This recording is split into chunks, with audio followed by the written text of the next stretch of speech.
Hey guys, welcome back to the channel. This is story about what if Naruto training neglected by Kakashi part 1. Before I start, please do support for more amazing content and comments for part 2. Do consider to subscribe my channel and share my video to your friends and check out the description as well. Let's start the video. Naruto rubbed his aching head as he came to, climbing to his feet shakily. What? The memory came back in a flash, distorted by a distinct crimson haze. The grass shinobi mused quietly, Naruto in her grasp. It seems the Kyuubi brat is still alive. Oh, the ninja looked amused as she studied the intricate seal on the boy's stomach. When you use the beast's chakra, the seal becomes visible. The Kyuzugaku Kunoichi moved her right hand behind herself, a mini purple fire lighting up on each fingertip. Naruto thrashed in her grasp, trying desperately to free himself. The ninja's amazingly long tongue, however, would not relinquish him from its grasp. Hey! He shouted, wriggling as much as the foreign appendage would allow. Let me go! The super powerful grass ninja, who was actually Orochimaru in disguise, thrust his flaming fingers into Naruto's unprotected abdomen, crying, Gojio Fuin. Naruto's face contorted into a silent scream as the Hibi Sennin's agile digits dug into his stomach, clenching around the soft flesh. The red bled from his irises as the Kyuubi's chakra disappeared, returning his eyes to their natural blue. His canine teeth shrunk to their original size and his nails were once more blunt and soft. Then, without warning, the blond boy slumped unconscious. Ugh, he groaned softly. What did that snake freak do to me? He looked around, his expression dazed. Where? Frozen tundra is what he saw, with snowy banks that stretched for miles, far beyond his human line of sight. Several trees, barren of any sign of life and covered by a thick layer of ice, littered the rolling slopes. Something soft and small landed on his nose, quickly melting into water as it dribbled down his face. He reached out, catching petite, white fuzz in his palm. It was snowing, he realized, though with the blankets of the stuff that covered the ground, it was difficult to distinguish the tiny flakes falling from the sky. The slate-gray clouds didn't make it any easier, either, as they blocked out the sun and left only a minuscule bit of light for him to see with. Despite the abominable weather, however, he didn't feel cold at all. His eyes widened, surprise and confusion in their sapphire depths. Where am I? Last he remembered, he'd been in the Forest of Death during the second part of the Chunin selection exams, and he had fought against an impossibly strong Kyuzugaku ninja. He had been surrounded by trees and roots, each of which was easily 3 times the size of normal foliage. So where was he now? The only place that had snow, according to what he'd been taught, was the frigid Yuki no Kuni, the land of snow. Even Yuki no Kuni, however, had never been reported to have trees covered in ice. If he wasn't in the land of snow, one of the only places that suffered through winter, then where could he be? On this plain of never-ending ice and snow, the blonde thought in a rare philosophical moment, did I die? So a deep voice like the rolling thunder spoke. Nearly jumping out of his skin, Naruto turned at near light speed, coming face to face with a huge blue dragon. You're finally here. Its scales were smooth and slick and reflected the minuscule light perfectly, which gave them an ice-like shine. Atop its head was a crown of spikes, each of which jutted backwards like shards of broken glass. Its nostrils were thin and narrow, almost serpentine, but its breath did not leave clouds of condensation behind. Tell me, can you hear my name? The dragon moved closer, its glowing red eyes boring into his own. Can you call out to me, to Hyarinmaru? Is that you? Naruto asked, voice low and quavering with fear and awe. His eyes were wide and his breathing came out in shaky rasps. His heart thumped loudly. Are you Hyarinmaru? The dragon seemed to grin, bearing 2 rows of shiny, carnivorous teeth. So, you can hear. A burst of warm breath came from its nostrils. After years of having your ears plugged by the 9-tailed fox, you can finally hear me. The fox? Naruto parroted, his features quickly contorting into rage. What does he have to do with anything? Do not be so quick to hate, child. A second burst of breath came, knocking Naruto off his feet. He fell on his butt with a soft grunt. If it were not for that beast, you would likely have failed to survive your rough childhood. Blocked me from you, he may have, but kept you alive, he did, even if it was in self-interest. What? Naruto looked shocked. But how? He protected you when I could not, the dragon responded. He healed you when others would have waned away into nothing. He soothed you when sleep would not come to your young mind, but that was all his fault to begin with. Naruto protested loudly. If he hadn't attacked Konoha, then he wouldn't have gotten his fuzzy butt sealed, and I would have had a normal life. Do not be so quick to judge, Hyarinmaru purred. The fault of the 9-tails attack lies in the Uchiha, and their accursed bloodline. The one called Madara. The dragon's eyes flashed. Were it not for that evil man, the beast would not be where he is. Naruto looked confused. What does the Uchiha clan? That I cannot answer, the serpentine beast interrupted, anticipating his question. I only know what information I can glean from the beast and his mutterings. Oh, Naruto said lamely. He glanced around, somewhat unnerved by the dragon's unblinking stare. So what are you? There was huff from the creature in front of him, almost like an amused chuckle, but Naruto dared not imagine he was right. Despite this, the dragon's tone was serious when it responded, I am the piece of your soul dedicated to fighting. I am the part of you that never gives up, even when your body is frail and defeated. There was something powerful in the beast's voice as it continued, its pitch rising. I am the wrath of heaven, the instrument with which you slay your foes. I am the lord of ice and snow, the master of all things water. I am the frigid bite of death. I am your sword and your shield, and I shall protect you until the bitter end. Its voice rose to a roar.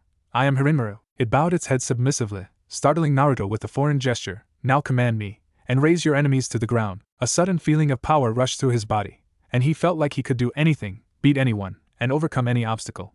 It was like molten lava flowing through his veins, and with nothing but confidence, he reached out to touch the spiked crown of Hirinmaru's head. The strange world disappeared in a flash of bright light. Naruto woke, with a gasp, his head aching and his stomach sore. It felt as though he'd been run through with a katana, as though the metal had pierced the flesh of his belly and been left there to bleed him out. Ha! There was a loud thud, as of meat hitting the ground. Sakura's voice cried out in a soft shout, a vicious crack renting the air, a crack like that of bones breaking, shattered by the blunt force of the unforgiving earth. Naruto's mind was hazy, as though clouded by a thick fog he had no way of escaping. Ugh! What's that noise? Kin, out of the way! The words were thick and seemed shrouded in a heavy mist. A blast of wind leapt to life, sprinkling his body with a cool breeze. There were 3 sharp clunks and a soft explosion sound, one that Naruto recognized as belonging to a kawarimi. It's so noisy! God, my head is pounding. His skull pulsed with pain, as if someone had drilled several holes in his head. He let out a soft hiss through his teeth. Useless! Another rush of wind, this time closer than before, showered him with harsh air that whipped his skin raw. His ears twitched at the dark scoff that followed. Shut up! You're so annoying! You're not fooling anyone! 3 more thunks, followed once more by the soft explosion of the body replacement technique. Naruto's brow furrowed in annoyance, his lips twisted into a scowl. Shut up! One more time, and I'll get serious! Another thud, this time heavier, followed by a surprised gasp and the smell of blood leaking from fresh wounds. There was a muffled cry of pain, feminine in nature, and several loud whacks as someone hit something repeatedly. Then, a thud as something or someone was thrown bodily to the ground. That's it! That's it! Someone's gonna die! Blue eyes snapped open, a harsh voice whispering, "No more Mr. Nice Guy." He stood in one fluid motion, fingers wrapping around the hilt of a sword that he never had before, but one that sent a satisfied rush through his veins. The world halted before his frigid gaze, his sapphire eyes sweeping the forest around him, narrowed in cold fury he never felt before. His grasp on his sword tightened. Naruto, Sakura whispered dully from her spot on the ground, one eye already swelling shut. She looked surprised to see him, like he was some phantom specter back from the dead. What the? The ninja with spiky black hair asked confusedly. Weren't you out cold a few seconds ago? Naruto focused his icy gaze on the sound genin, words tumbling past his lips before he knew what he was saying. Soten and I's ace, Hirinmaru. Sit upon the frozen heaven's ice ring. Everyone waited for something to happen, but nothing did, and the spiky-haired genin smirked, a cocky gleam in his eye. He scoffed. Was something supposed to happen? Zako! The bandaged one scolded, wary of this new opponent. This was not the Uzumaki Naruto they had been told to expect. In a blur, Naruto had moved to stand in front of the one identified as Zaku, already in mid-swing. Startled, Zaku stumbled backwards in a clumsy effort to dodge. Steel glinted and several locks of black hair fell to the ground as the sound genin landed on his butt. Zaku, shocked at the pure speed of his enemy, could only stare. Instantly, Naruto was upon him again, both hands grasping the hilt as his blade came down in a graceful arc. Zaku yelped, rolling backward over his shoulder only to land straight on his feet, crouched defensively. He looked like a frightened animal too scared to move. As Naruto moved to continue his assault, Zaku channeled chakra into his legs and leapt as far away as his enhanced limbs would allow, preparing his own attack as he went. Air compressed, chakra funneled, and Zaku aimed, Zankuha. A gale of tightly packed wind rushed from Zaku's palms, targeting the motionless Naruto, whose icy gaze had not wavered. Zaku grinned, knowing that there was no way the blonde boy could dodge at this range. Naruto jumped. It wasn't a small jump, like a hop, but a full-blown leap that carried him at least 24 feet into the air, where gravity seemed to lose its hold on him as he once more swung his sword. Zaku nearly palmed his face, wondering what kind of idiot swung at nothing during a life-or-death battle. From the downward arc of the blade, a winding, icy blue Japanese dragon soared, its eyes red and its jaw wide. It was headed straight for him, and he was too surprised to even think of dodging. It was like something had frozen him to his spot, and no matter how much he told himself to move, he couldn't. Zaku! At the last second, Dosu called out his name and Zaku finally responded, vaulting from his spot as the sapphire beast closed in on him. He felt a frigid chill nick his left arm, but paid it no attention. A gasp from his female teammate caught his attention, and he looked back to where he'd previously been standing, his eyes widening. Behind him, there was a patch of ice easily a meter in diameter. The grass formed into tiny rigid spikes that he could tell would pierce straight through his sandals. He moved his arms in an effort to push himself up, but his left one was heavy and cumbersome. He glanced down and couldn't help the gasp of air that left his lungs, a horrified glint in his eyes. His left arm, from the elbow down, was covered in a thick block of ice. A soft thump announced Naruto landing next to him, and Zaku channeled more chakra, flinging out his good arm, Zankuha. With a flick of his wrist, Naruto deflected the attack with his sword, despite how impossible such an act was. Eyebrow twitching, he spun on his heel, blocking the attack from Zaku's male teammate Dosu. Metal clashed and sparks flew, Dosu's gauntlet pushing against Hyarinmaru. Ice crept from the point of contact, slowly consuming Dosu's arm in a heavy layer of crystallized water. Surprised, Dosu tried to get away, but Naruto's left hand sneaked out and locked his elbow in a grasp as strong as steel. He wriggled, but Naruto's grip was firm and unwavering. Once the gauntlet was completely frozen over, Naruto let go of Dosu and brought his sword up as his enemy stumbled. With all of his strength, he slammed the butt of his sword's hilt into the metal glove, smashing it to pieces mercilessly. Dosu yelled as he fell backwards, clutching at his severely injured right arm. Several scratches decorated the lacerated skin, and the bone felt like it had broken at the point of impact. Spikes of pain lanced up and down the entirety of his arm, his pulse pounding against the flesh. "Leave your scroll and go." Dosu's head jerked up at the icy intonation, his mind taking forever to process what his ears were telling him. After all of this, the broken arm and gauntlet, Zaku's frozen limb, and a show of power so unreal that he felt as though he was dreaming, this boy was letting them leave? "Leave your scroll and go," Naruto repeated coldly, his eyes more frigid than Yuki no Kuni. Dosu could only nod dumbly. With his good arm, he reached into his kunai pouch and pulled out a scroll decorated with the kanji for earth. Setting it down slowly, he motioned to his teammates silently. They left without another word. As soon as the team of Sound Genin had vanished, Naruto picked up the scroll, turning to show it off. He grinned, displaying it proudly. "Look, Sakura-san. I got us a scroll." Sakura blinked, absent-mindedly wondering what had happened to Sakura-chan, then nodded slowly. Questions zipped through her head at blinding speeds, leaving her to wonder just what she had witnessed not more than a minute before. That sword, where had Naruto gotten it? She took a closer look at it. The hilt was wrapped in azure cloth and the cap at the bottom appeared to be made of some sort of bronze, or perhaps even gold. The handguard just beneath the blade was made in the design of a four-pointed star, also appearing to be composed of gold. The blade itself was an oddity as well. The metal gleamed with a soft silver glint that belied its true purpose, and the steel appeared to be as smooth as glass. Unlike the standard ninja sword, like a kodachi or a ninjato, the blade had majestic curve to it and was quite long. It seemed to be the size of an ordinary katana, which was a big sword for someone of Naruto's stature. She shivered. The edge was what grabbed her attention the most. She knew, without even testing it, that the blade's edge was sharp enough to cut through most targets. She almost wanted to see if it could slice a shuriken in half, just to get a more accurate judge of its abilities. Abilities. That's the word. Even more unusual than the weapon's composition was the abilities it had revealed. She wondered if it was the actual sword or if Naruto was simply channeling jutsu through it. After all, what blade can fire a dragon of ice at the wielder's opponent? What sword can freeze an enemy simply by contact? Sakura jerked at the sound of scraping metal, looking over at her blonde teammate. A navy blue sheath was slung over his right shoulder, tied there by a strand of iron ninja wire, and he was easing his sword into it delicately. He grinned at her, and she could only smile awkwardly.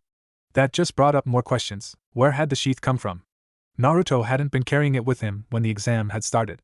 He hadn't been carrying the sword either. He didn't know anything about sealing weapons. So what did that leave? Where had the sword and sheath come from? The whole thing was giving her a headache. "Hey!" Naruto looked over as a girl jumped down from the trees, her brown hair tied up in two buns on the top of her head. Her white-eyed teammate frowned. "That's a nice sword you have." "Yeah," Naruto chuckled. "He's great, ain't he?" "I'll say," she whistled. "The hilt is amazing in and of itself, but the blade. I've never seen something of this quality before." She giggled. "So he?" "Yeah," Naruto grinned. "His name's Hyarinmaru. He's the best sword you'll ever see." "I can see that," she too grinned, "and his owner isn't anything to sneeze at either. I've seen quite a few blades, but this one is something else. I didn't know it was possible to channel jutsu through weapons like that. Even the White Fang's sword couldn't manage something so advanced." She let her eyes rove over the hilt, taking in its splendor. "So, did your Jonin-sensei teach you that?" Naruto blinked, cocking his head to the side. "Teach me what?" She resisted the urge to arch an eyebrow. "You know, that dragon thing." He looked her oddly. She motioned with her arms as if swinging a sword, saying, "Where you just swing and this dragon comes out and attacks your enemies?" Oh, that recognition lit up in Naruto's eyes. "That's Hyarinmaru." "But I thought Hyarinmaru was the sword," she stated lamely, confusedly. "He's both," Naruto told her matter-of-factly. "He's the dragon and the sword." "But that means," she started, scrunching her face up as she put together the implications that statement brought. "If this Hyarinmaru was both the sword and the dragon, that meant that, You have a dragon sealed inside of that sword? Something like that, Naruto admitted sheepishly. Truth be told, he wasn't sure himself. All he knew was that Hyarinru was both his sword and the dragon, and so long as that didn't interfere with anything, he was going to leave well enough alone. As long as it worked, he didn't care about the how. She opened her mouth and closed it several times, but nothing came out. Finally, she decided upon an excited grin, giggling girlishly. She turned to leave, throwing a wave over her shoulder. You're an interesting guy. So let's meet again, Naruto-san. Don't lose, okay? Leaping into the trees, she and her team disappeared into the dense foliage. Naruto couldn't help the grin that threatened to split his face. That girl was quite an interesting one. She was kind of strange, he had to admit, because it wasn't every day you found a girl so obsessed with weapons. He didn't really care though, because she was interested in him as a person and that made her okay in his book. That teammate of hers though, Neji, was someone that Naruto figured he better watch out for. Lee had told him that Neji was the strongest genin in the entire village of Konoha, and Lee himself had easily beaten Naruto. If Neji was even stronger than Lee, that meant that Naruto would definitely have to keep an eye on the taijutsu prodigy, Hyuga Neji. His thoughts were interrupted by Sakura's excited cry of, Sasuke-kun. I say we open the scrolls, Naruto said, injecting his opinion. After roughly 3 hours of non-stop running, Team 7 had finally made it to the tower where they promptly got into a fight about what to do. Idiot! Sakura punched Naruto over the head, a vein popping out on her brow. Enko-san said not to open the scrolls. We'd get disqualified. She was talking about before we got to the tower. Naruto shouted back, rubbing the bump forming on his cranium. Besides, we would probably still be looking for a second scroll if I hadn't tricked the snake freak into burning a decoy. I don't care. Sakura fumed, glaring at him. I'm not about to let you and your stupidity get Sasuke-kun disqualified from the Chunin exams. It's logic. Naruto argued, blue eyes burning. We're in the tower with no one to greet us. The only explanation is that the scrolls have something to do with our qualification into the next part of the exams. Since when do you know anything about logic? Sakura demanded rhetorically. I'm not going to let you take any chances. This is one of the most important milestones in Sasuke-kun's life. You're not going to mess that up. Jeez. Naruto flung his hands up in exasperation, rolling his eyes. For the smartest girl in the academy, you sure are pretty dumb. What did you say? Sakura's voice rose. I dare you to say that to my face. I said, Naruto yelled back, you're dumb. Come here, you little. Sakura reached for his neck, fingers twitching dangerously. Hey guys, both of them froze as Sasuke looked at them with his serious face. Naruto thought it made him look constipated. I think we should open the scrolls. Naruto palmed his face as Sakura squealed and crooned about how right her Sasuke-kun was, and about how he always had the best ideas. Even after the mess with the three-sound ninja, she still found it prudent to be Sasuke's little cheerleader. Ugh, he muttered to himself. Why did I even like her anyway? Come on, Baka! Sakura pulled him by the sleeve of his jacket, shoving the heaven scroll into his stomach forcefully. Help me open the scrolls. Grudgingly peeling open the scroll given to him, he stared at its contents. Several characters were written down, focused around single kanji in the center. Naruto blinked. Jin. As soon as the word left his lips, the scrolls began to smoke and sizzle in their hands. Naruto nearly dropped it as Sasuke spoke again, his tone urgent. Naruto, Sakura, throw the scrolls away. Trusting the Uchiha to know what he was talking about, his teammates hurled the scrolls at the floor several feet away, watching as the smoke rose to an apex and exploded outwards. As the smoke began to clear, however, a shade could be seen within the dispersing cloud. Team 7 tensed, prepared to fight whatever had appeared from their scrolls. Naruto blinked in surprise, then grinned. Irika-sensei. True enough, the smog dissipated, revealing their trusted academy teacher, Yumino Irika. He grinned at them, waving in a friendly gesture. Hey guys. It's been a while, huh? Sakura stared, confused. Irika-sensei, what just happened? Oh well, Irika rubbed the back of his neck. The summoning spell on the scrolls was designed to let us Chunin greet the applicants at the end of the second exam. It's just luck that I was the one who wound up meeting you three. Congratulations. You all passed the second exam. If we had sneaked a peek at the scrolls before the exam was over, Sasuke started, what would you have done, Irika-sensei? Irika scratched his temple with his index finger, sharp as ever. Huh, Sasuke? He shrugged. Our orders were very specific. Anyone who opened a scroll too soon was to be knocked out until the end of the second exam. His expression softened. Listen, about the third exam, don't overdo things, okay? The three genin looked at him, blinking in surprise. He continued, I mean it. I worry about you guys. Especially you, Naruto. Don't worry about me, Irika-sensei. Naruto grinned, fingering the hilt of his sword. Belatedly, Irika realized he'd had it the entire time they'd been talking. No one in this exam is a match for Hyarinmaru. Irika's eyes widened as, for a second, a translucent blue dragon appeared, hovering protectively over Naruto's shoulder. Its serpentine body and tail were coiled around the boy's feet, and its red eyes were menacing. It bared its sharp teeth in a vicious snarl. Then, an instant later, It was gone, and he seemed to be the only one who'd seen it. He grinned, rubbing his neck sheepishly. Yeah, I guess so, huh? The Hokage looked over the assembled genin, resisting the overwhelming compulsion to smile when he saw Naruto among them. 21 had made it, the majority of them from his own village. 9 of them were rookies and another 3 were a team that was only about a year old, having graduated the year previous. It did his heart good to see such strength and courage in one so young. In the front of the room stood a group consisting of Chunin, Jonin, and the Hokage. Protruding from the front wall was a pair of stone hands forming the seal for Ram. Anko smirked at them from where she stood. Congratulations on passing. Hokage-sama will now explain the third test, so listen carefully. The Sandaime took a step forward. Before we begin, there is something I'd like you to know. He tugged his hat down slightly, bearing the kanji for fire imprinted upon its center. Why do we have all the alliance countries taking this exam together? To promote friendship amongst the countries to raise the level of shinobi. I don't want you to be confused about the true meaning. This exam is a replacement for war among the allied countries. Sandaime's face was impassive as he took a puff on his pipe. If you go back in time, the current allies were enemies who fought each other over who would rule. In order to prevent wasteful fighting, the stage that those countries chose for fighting that is the origin of the Chunin exams. What do you mean? Tenten asked confusedly. That's the stupidest thing I've ever heard. Inuzuka Kiba shouted. I thought the point was to select Chunin, Sarutobi continued, undaunted by the questions thrown at him. It is true that this exam decides who is to become Chunin, but it is also an opportunity for the different countries to show off their ninja to the important figures who watch this third exam. A shinobi village is only as strong as its weakest link. Whatever, the red-headed Gaara muttered darkly. Could you wrap up this philosophical talk and get down to the life and death stuff anytime soon? Humph.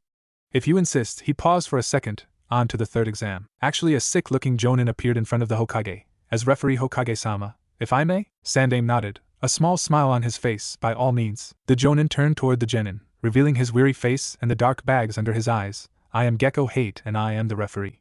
Before the third test, I'm afraid we'll have to hold a preliminary. Since we are going to begin right away, I must ask any who wish to quit to do so now. Preliminary? Kiba echoed.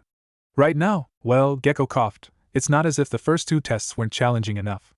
On the contrary, they were quite difficult. We still have too many applicants, however, and like Hokage-sama said, there will be plenty of nobles watching. What does that have to do with anything?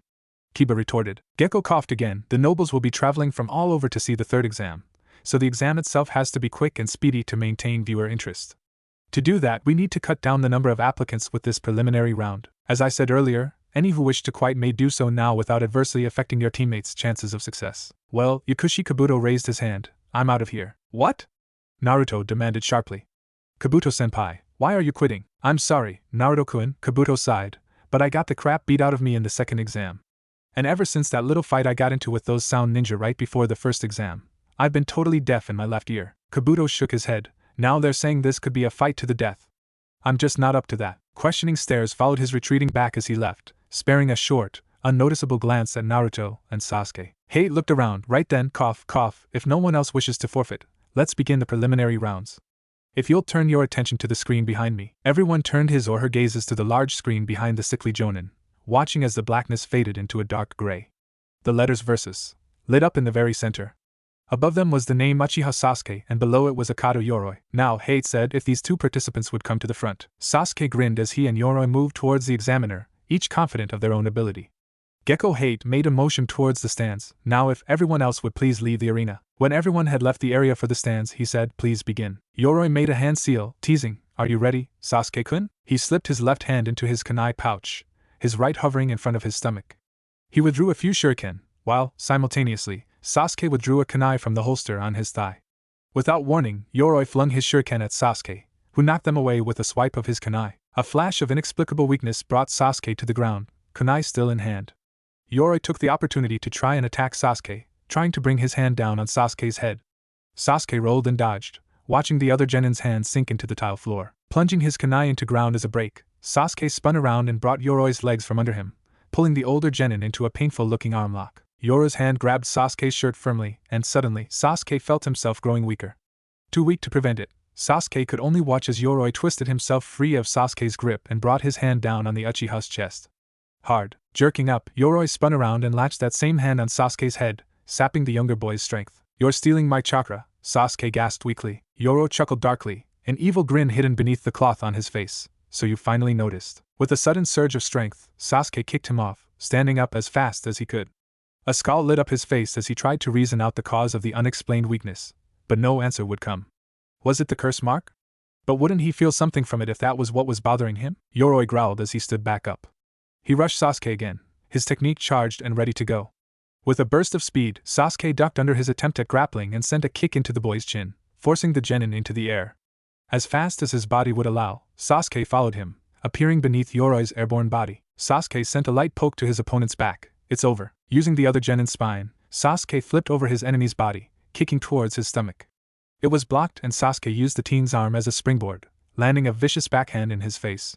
Still twisting, he fired a punch into Yoroi's stomach, knocking the air from his body. Now only a few feet above the ground, Sasuke used his momentum to bring a solid kick into Yoroi's body, forcing him to collide painfully with the ground and Sasuke's foot at the same time. Sure, Rindan, Sasuke said. With his opponent unconscious and his fight won, Sasuke collapsed on his butt, panting heavily. Hade bent over Yoroi, checking for signs of unconsciousness. When he found his answer, he shouted to the stadium, Akato Yoroi is unable to continue. Uchiha Sasuke wins the first round. As Kakashi took Sasuke from the stadium and medics took away Yoroi, the screen lit up with the next combatants, Zaku Abumi vs Abirame Shino. Zaku smirked, confident of his victory, his left arm thawed. Who's this loser? When both had entered the stadium and stood in front of Hade, the referee said, we will now begin the second match. The remaining genin watched the match unfold, wincing a bit as Shino got hit by Zaku's Zankuha. Hinata was worried about him. Will Shino-kun be alright? Kiba, her other teammate, smirked. I wouldn't worry about Shino. He's one of the guys even I don't want to fight. Niji gazed lazily at the fight, disinterest in his pale gaze. For a rookie, this guy isn't so bad. But can he win this? Tenten grimaced when Zaku's arms were damaged, severely hindering their movement. It seems he can and did. Down in the stadium, Hade shouted, winner, Abirame Shino. The screen lit up again as Zaku was carried away on a stretcher. Tsurugi Misumi vs Kankuro. Kankuro bested his opponent relatively quickly. Tsurugi had attacked and supposedly broke his neck, only to discover that he was attacking a puppet. Kankuro had pulled himself from the mass of bandages on the floor, revealing that he was safe and unharmed. With practiced ease, Kankuro crushed his opponent, almost literally. In less than a minute after it started, Hade said, winner, Kankuro. Ino and Sakura's match ended in an anticlimactic draw. They were too evenly matched to take the other down, so they finished with a double knockout. The screen lit up for the fifth time, reading Temari vs Tenten. This turned out to be the worst matchup for Tenten. Her weapons couldn't reach her opponent at all, and she was defeated easily. Temari had beaten her brutally, as evidenced by the fact that she had caught the weapon's mistress on her fan. Tenten's back bent at an unhealthy angle. Lee had gotten angry and was ready to fight, but Guy held him back. Lee, still angry, nodded and relinquished his fighting pose. For now, Naro Shikamaru vs Kintsuchi. A girl? Shikamaru asked, as if looking for confirmation. He sighed, Mendokosai. Their match didn't last very long either. Kin had Shikamaru caught in her trap for a few moments, but Shikamaru had come back and outdone her. Using his Kageme no Jutsu, he forced her to hit her head against the wall. She knocked herself unconscious and Shikamaru was declared the winner. After Kin was carried away on a stretcher, the screen flashed again, revealing the combatants of the next fight, Uzumaki Naruto vs Inuzuka Kiba. Ha! We got lucky, Akamaru! Kiba gloated, jumping down into the arena. Akamaru, his dog, gave an enthusiastic bark of agreement. Excited to finally have his match, Naruto flung himself over the railing, landing on the tiled floor with surprising ease. There was a huge grin on his face, one that was easily matched by his opponent. Hade stood between them. Kiba clenched his fist. I feel bad for you, so I'll end this in one punch. Yeah right, dog breath. Naruto shot back. Why don't you and your master go back to chasing cats? Akamaru isn't my master! Kiba shouted vehemently, glaring. He's my partner. Prove it, Naruto called coolly. Kiba growled. The seventh match, Uzumaki Naruto vs Inuzuka Kiba, Hade said calmly. Begin. Kiba's hands instantly clasped together in a hand seal, Ninpo, Shikyaku no Jutsu. Ninja arts, four-legged technique. The Inuzuka heir got down on all fours, his body becoming more feral and animalistic in appearance. His canines lengthened into fangs and his fingernails into claws, sharp and pointed. Without warning, he dashed for his opponent, intent on winning with a single attack. Naruto, too surprised to do anything, was hit solidly in the stomach. He collided painfully with the stadium wall, crumbling a small portion of it. It's over, Hayate-san, Kiba said confidently, a smirk on his lips.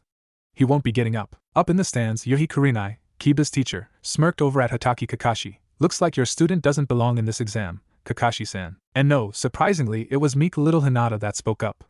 Naruto-kun is much stronger than that. As the smoke and rubble from the collision dispersed, Naruto stood up, rubbing his stomach with a wince. He grinned. You're stronger than I thought. He unsheathed the sword on his back, the scabbard disappearing into thin air. Several people gasped, and Naruto's grin widened. Let's see how you fare. A katana? Kenjutsu? Kurinai glared at Kakashi. How could you be so irresponsible? Teaching that kind of thing to a genin? I didn't, Kakashi responded neutrally. Either he's been hiding it in a scroll all this time, or he got it during the second exam. Snarling, Kiba leapt at Naruto claws first, swiping towards his opponent's chest. Holding his weapon one-handed, the blonde deflected the blow easily, knocking Kiba to the side. A dark growl rising up in his chest, the Inuzuka turned around, taking another swing. Again, Naruto deflected it, flinging a foot out to trip the other boy. Kiba tumbled, head first, to the ground, his momentum carrying him several feet. Rolling, he flipped back onto his feet, digging his nails into the tile in an effort to slow his movement.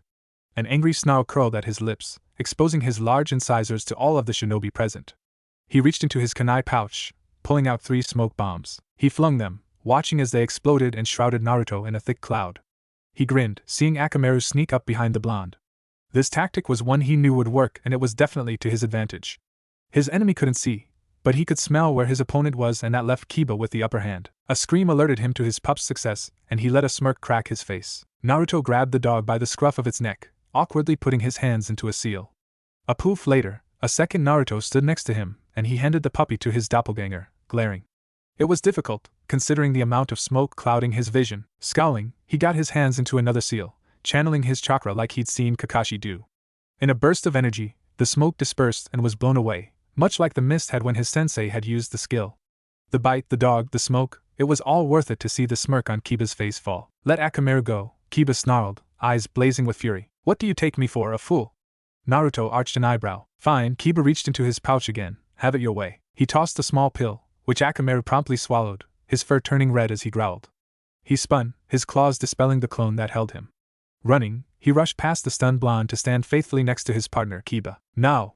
Kiba bent down, hands in a seal as Akamaru jumped atop his back. Jujin Bunshin. Mambi's clone. In a burst of smoke, a second Kiba had appeared in the place of the dog, smirking viciously at his opponent. Naruto blinked, surprised that such a technique even existed. Then, he grinned broadly, brandishing his sword offensively. Kurenai turned to Kakashi, her expression smug. I don't know how well you taught that boy, Kakashi-san, or even what you taught him, but he can't beat Kiba. No, Sakura whispered, having woken 2 minutes before, eyes glued to the battle before her. This isn't the limit. Naruto can do much more. Kurenai didn't look convinced and Kakashi refrained from commenting, but Hinata was silently agreeing with her fellow kunoichi. There was no way Naruto would lose this close to becoming Chunin. She caught Sakura's tiny grin out of the corner of her eye as her blonde crush spoke. Soten en Ace, Naruto commanded, eyes glued to his opponent's, higher Enmaru. Oh no you don't! One Kiba cried as the two of them bounded forward on all fours. They spun, creating 2 vortexes that rushed forth side by side. Gutsuga! Fang over Fang. Kakashi palmed his face as Naruto dashed in their direction, sword trailing by his leg.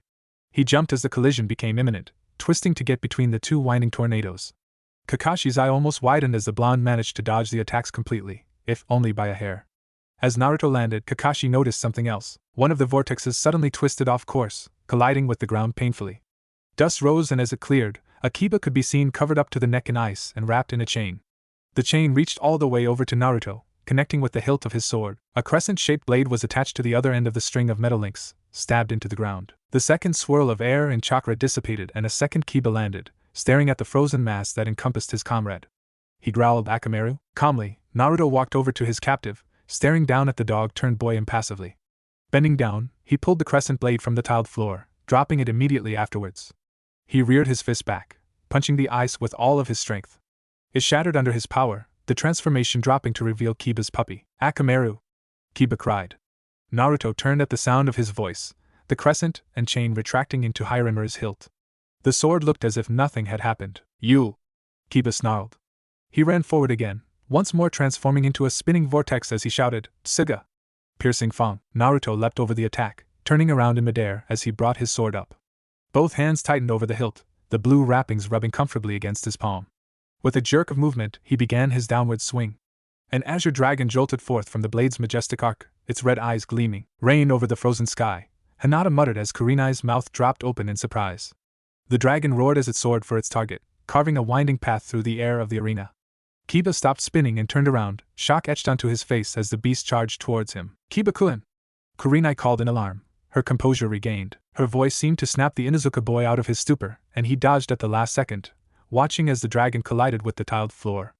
A large ice spike remained protruding from the ground, its edges jagged and sharp.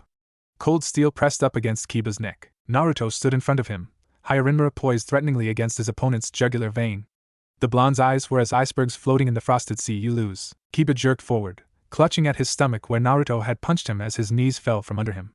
Blackness intruded upon his vision, and with a heavy thump, Kiba collapsed to the ground unconscious. Naruto swung his sword over his shoulder, placing it in the sheath that had just reappeared as if from nowhere. Hate knelt down, checking on the Inuzuka boy. He stood a second later, raising his hand in the blonde's direction as he said, in the loudest voice he could muster, "Winner, Uzumaki Naruto. Hyuga Hinata vs. Hyuga Niji." "I never thought I'd be facing you," Niji said, a cold grin on his lips. "Hinata-sama?" "Niji Nizan," Hinata whispered. "Before we begin, I'd like to thank you, Hinata-sama." Niji's mouth twisted into an angry snarl, "for causing my father's death." "And no." Still stuttering, Niji scoffed. "I can sense your inferiority complex from here. I bet you didn't even want to enter this exam. You just did so because your teammates wanted to." "No," Hinata interrupted. "I entered this exam to change myself." Niji's eyes narrowed. "You really are a spoiled brat of the main house, aren't you? Don't you understand? People cannot change. A loser like you will always be a loser." "Shut up." Niji's hateful eyes flickered to Naruto, the origin of the angry command. "You and your destiny crap aren't worth shit. Hinata-san, kick that jerk into next week, HM." Hinata moved into a stance. Niji caught it out of the corner of his eye and smirked, mimicking her. "Begin." In an instant, they were at each other's throats.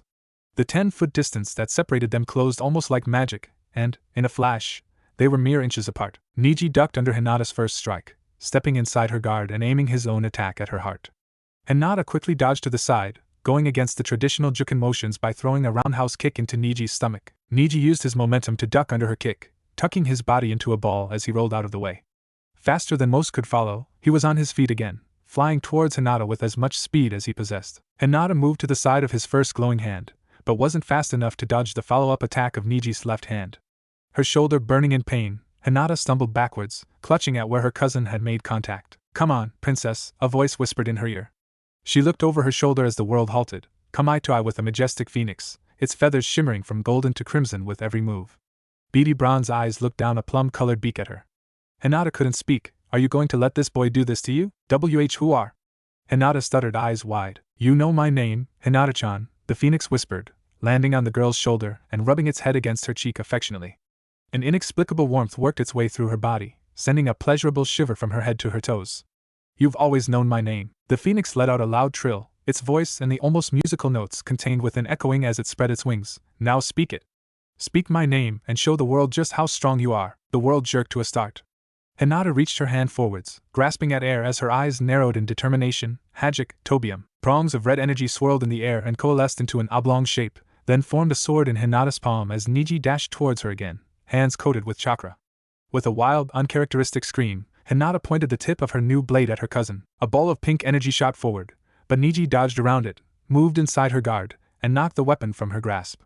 It clattered to the ground uselessly. "You are within my field of hack." Hinata's head whipped around just in time to see the angry, piercing expression on her cousin's face, followed quickly by Niji's blazing hands. The fingers struck home and she felt two of her tenketsu close. 2 palms, a swarm of hands too fast for her to catch the individual motions struck her, leaving 4 spots on her body very sore. 4 palms, another swarm came and the number of hits her body took quadrupled. 8 palms. 16 palms, a third swarm rained down on her, stealing her strength and chakra from her. 32 palms, the last swarm came faster than the rest, some striking spots on her body that were already sore from previous hits. 64 palms, the final strike, the 65th palm, came at her, throwing her back a few feet where she collapsed to the ground. "This is the difference in talent that will never change," Niji said acidly. "This is the destiny that you cannot alter." Hinata stood shakily, "It's end not over." "Just give up," Niji told her. "Go back to being the weakling of the main branch.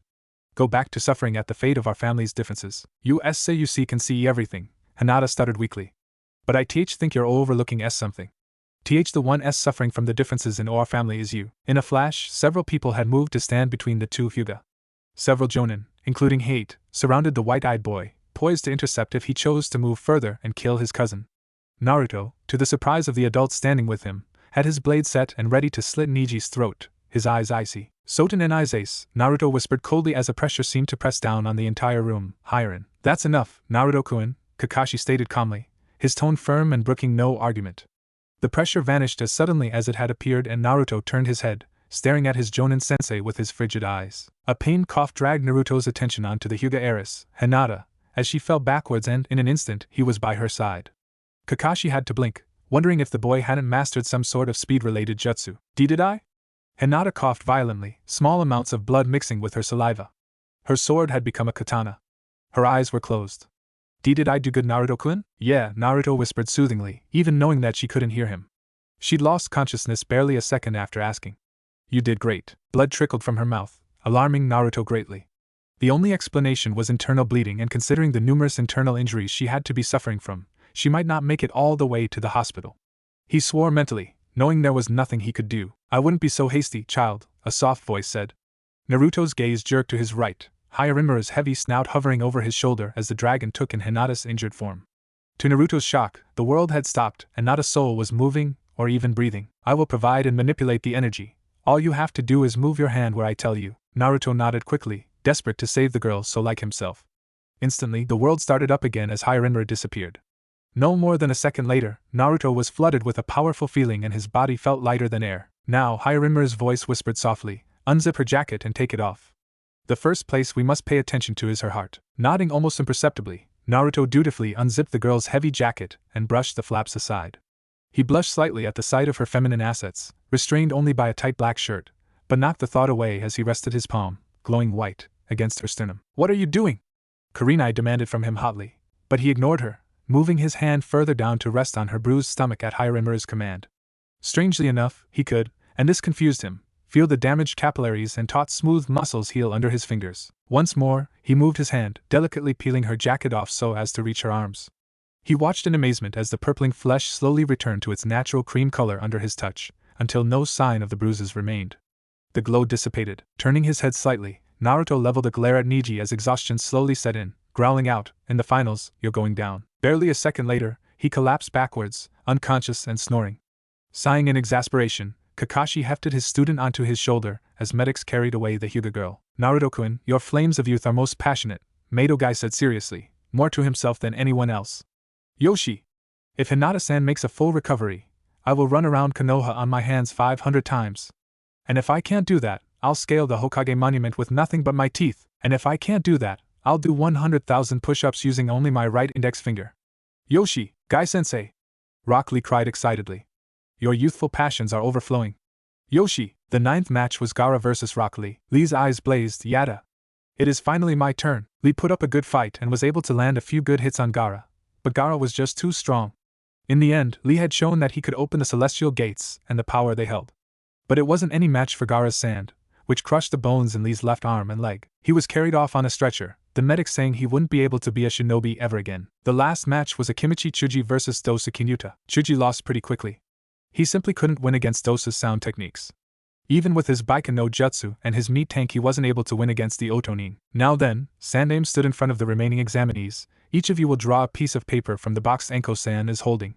This will decide who faces who in the finals. Kakashi drew one for his sleeping student and one for his hospitalized student. Naruto, 1, Sasuke 4, Dosu 8, Shikamaru 9, Temari 7, Kankuro 5, Gaara 3, Neji 2, Shino 6. Ibiki showed them a chart. It depicted the opponents for the finals. Match 1, Uzumaki Naruto vs Hyuga Neji. Match 2, Sabaka no Gaara vs Uchiha Sasuke. Match 3, Kankuro vs Aburaim Shino. Match 4, Dosa Kinyuta vs Temari. Match 5, Match 4 Victor vs Naresh Shikamaru. When Naruto awoke, something fuzzy was tickling his nose and his arms were thrown over something large and wide. Blearily, he opened his eyes to see the gravity-defying white hair of his Jonin sensei and the cobblestone streets of his home village, Kanahigakure no Sato. He blinked, mumbling weakly, huh? Oh, Naruto-kun. Kakashi glanced back at him, adjusting the boy's position on his back. You're awake. Good. Naruto answered lamely. What happened? I didn't know you could forget that kind of thing, Kakashi said calmly, his tone monotonous. After all, several people are wondering how you managed to heal such severe injuries when you yourself know nothing about medical ninjutsu. Kurenai-san was livid. Don't know, Naruto muttered, resting his pounding head against Kakashi's shoulder. Hyarimura told me what to do. Hyarimura? Kakashi posed, hiding his shock. Your sword told you how to heal someone? Not just a sword, Naruto loosed a jaw-cracking yawn. He's a dragon, too. Tenten-san said something about sealed in a sword. Oh? Kakashi asked. And this sword, this dragon, Hyarimura, where did you get him? How long have you had him? Forever, Naruto said tiredly. According to him, he's been with me forever. He's only been a sword since the second part of the exam. Kakashi frowned, He was getting mixed signals. Are you sure he's safe, Naruto-kun? Are you sure he's a dragon? Are you sure he's not? Kakashi silently braced himself for the question. The Kyuubi? No, he's dragon all right, the blonde mumbled. Seen him and everything. Said something about being my sword and shield. Whatever that means. Kakashi remained silent as Naruto's apartment came into view, unsure of how to take this new information. It was hard to trust his student when it came to this matter, simply because the demon fox sealed in the boy's belly was very strong and old. It had undoubtedly picked up quite a few tricks and methods of deception. He wanted to trust Naruto.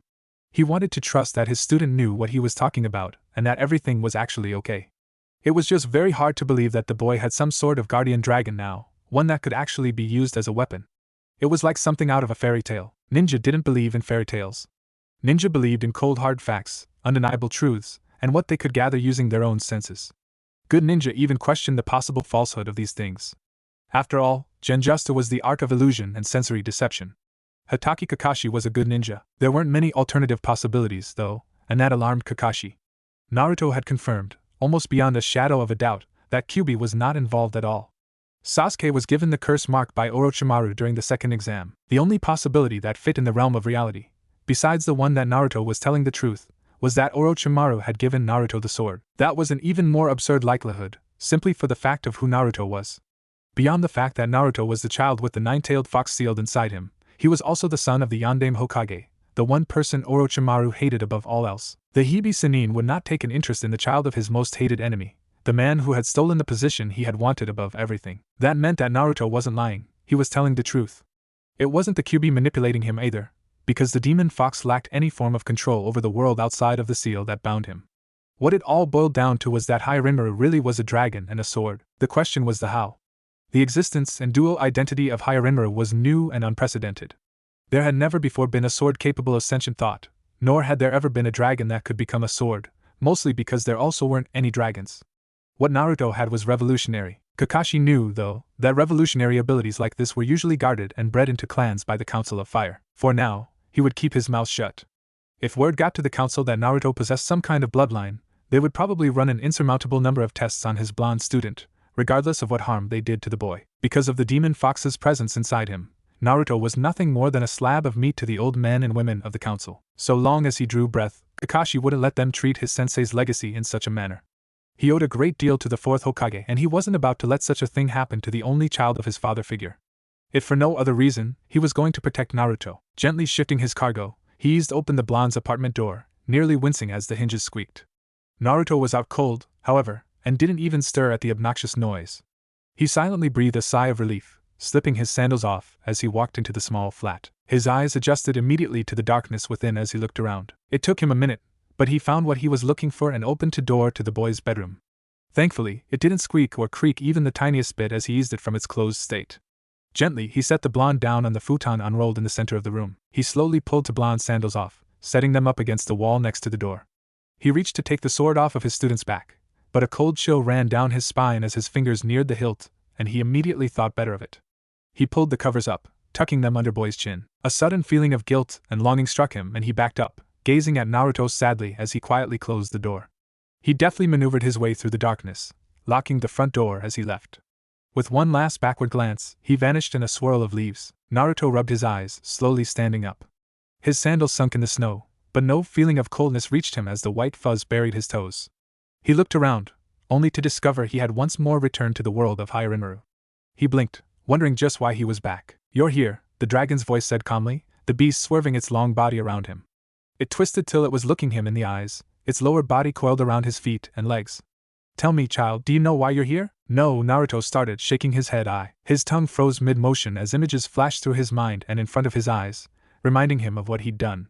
His glowing white hand resting on Hinata's chest, Hyarinmaru hovering over his shoulder, his palm gliding over her smooth arms, and falling back into unconsciousness. That energy, Naruto began slowly, his mind working a mile a minute. What was it? It wasn't chakra. Good, the dragon cooed, its eyes narrowing slightly. You've started to become more observant. You've started to behave more like a dragon. Like a shinobi. Hyarinmaru moved closer, until its snout was mere inches from his face.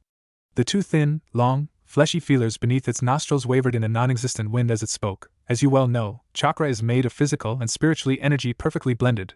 But did you know that you could separate those energies and use them individually? Naruto's eyes widened as he slowly shook his head.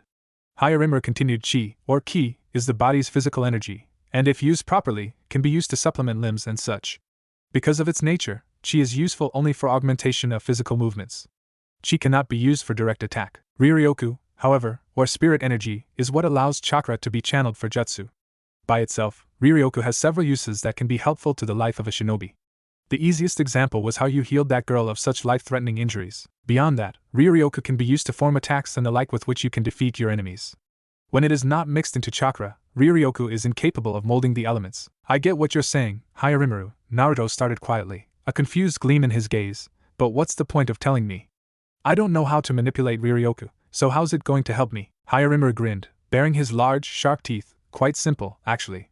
You may not know how, but that does not mean you are incapable of learning. Naruto's eyes widened to the size of dinner plates, a ghost of a grin stretching at his lips. You mean? The dragon's grin widened. Tomorrow, you will seek out that white-haired teacher of yours and have him teach you during the afternoons.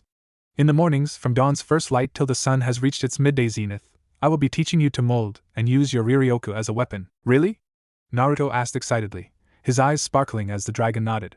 He thrust his arms into the air, his own grin threatening to split his face. Yada. This is going to be so cool. Wait, he refocused back onto the dragon still coiled around his lower body. Does this stuff require hand seals? As Hayarimaru shook his head, Naruto leapt into the air, whooping loudly. He laughed excitedly. All right. I'm gonna be an awesome ninja. Ha! Take that, Sasuke. You can't copy my jutsu, because they don't use hand seals. Naruto grunted as the dragon knocked him to the ground with its tail, hitting the earth face first and making an imprint in the snow. The dragon sighed, more to himself than anything. Good grief. I don't think I could have taken much more of that. As the blonde stood, rubbing his head, the dragon leveled a glare at him. You must learn to contain your excitement, or else nothing I teach you will help. Shinobi are silent and cunning. You are beginning to understand and apply this concept, but you must control such loud and annoying impulses. Naruto nodded, thoroughly cowed. Hayarimaru cooed, good. Now, the dragon swiveled away, leaving Naruto to stand alone as it faced him. Your training begins immediately. It had taken him a while and more than a little bit of asking and eavesdropping, but Naruto had finally come upon the information he'd been looking for. When he'd set out in the morning, he hadn't figured it'd be so hard to find two very special people amongst the shinobi populace. He figured it wouldn't have taken him more than a half an hour tops. Unfortunately, it had wound up taking him nearly 3 hours just to come across the information he'd been seeking. He probably would have had better luck just sending clones to search the village. He probably would have cut the time it took for him to search in half. All he'd had to do was listen to his instincts. If he had listened to what his mind was telling him to do instead of what he figured Sakura would tell him to do, he would have accomplished his set goal much earlier.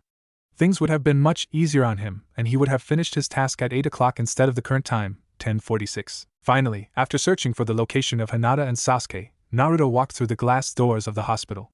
He walked up to the receptionist's desk, asking for the room numbers belonging to the two people he that wanted to visit. The reception he got wasn't what he was expecting. What? He demanded angrily. What do you mean? Why not? I'm sorry, she told him, only sounding half apologetic. But Hyuga-sama is still unconscious and Sasuke-sama has been forbidden from having any visitors at all. Fine. I can't visit Sasuke-team. At least let me visit. His voice softened. At least let me visit Hinata-chan. The nurse blinked then sighed. Look, kid, I'd like to let you see her, but I'm not allowed. Why not? Naruto demanded vehemently. Why can't I visit Hinata-chan? The nurse opened her mouth to reply, but Naruto didn't give her the chance. Are you one of those people? The kind that spits at my feet when my back's turned? The kind that would drive a wooden stake through my heart just to see if I bleed? He slammed his fists down on the desk, his voice loud. Well, I'm not going to sit here and take this. I'm going to find Hinata-chan even if I have to spend the whole day just looking for Naruto-kun, a voice called calmly. This is a hospital. You're supposed to be quiet. Oh. Naruto spun around, instantly brightening. Kakashi-sensei. Listen, there's something I wanted to ask you. Kakashi held up a hand, stopping whatever Naruto had been about to say. I know what you're going to ask and I'm sorry, but I can't train you. Naruto froze, his eyes wide and a disappointed frown on his face, his lips parted in mid-word. Kakashi recognized the symptoms immediately and knew that, were he not as old as he was, Naruto would be tearing up right now and ready to pout. He sighed. Look, Naruto-kun, Kakashi started, dreading the upcoming conversation. Were things so easy, I'd love to spend the next month training you.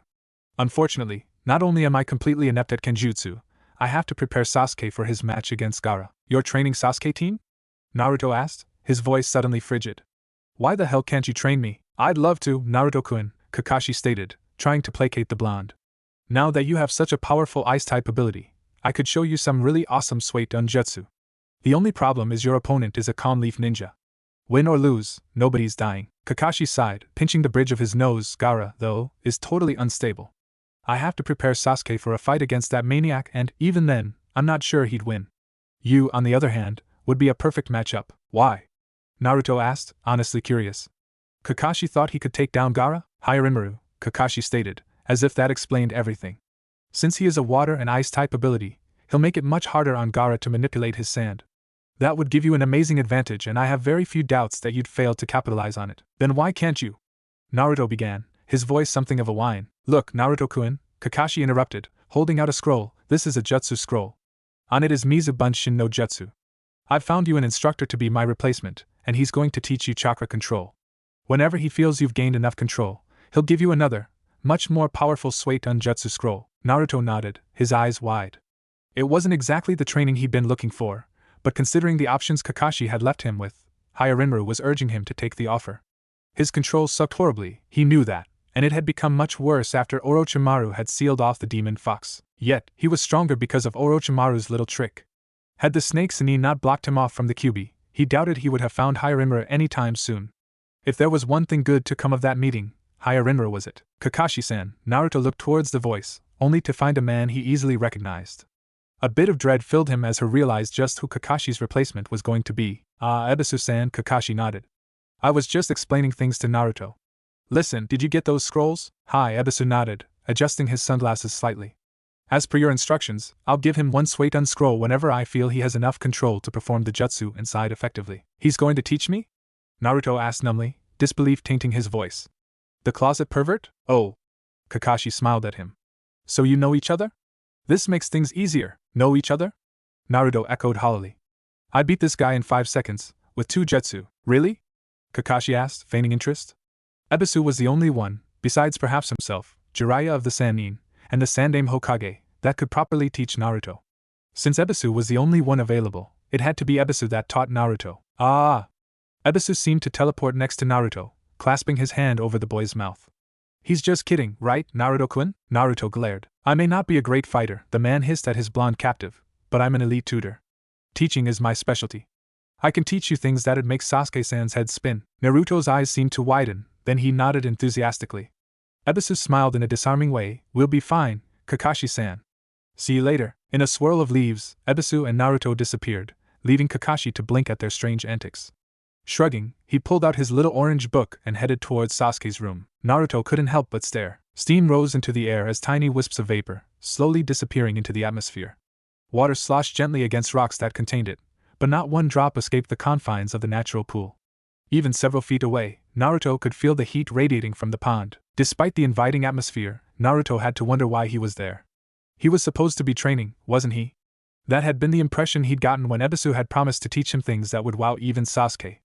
And the first thing the elite teacher had done was make him read Kakashi's scroll. So why were they here, standing in front of a hot spring, an onsen, next to a wall?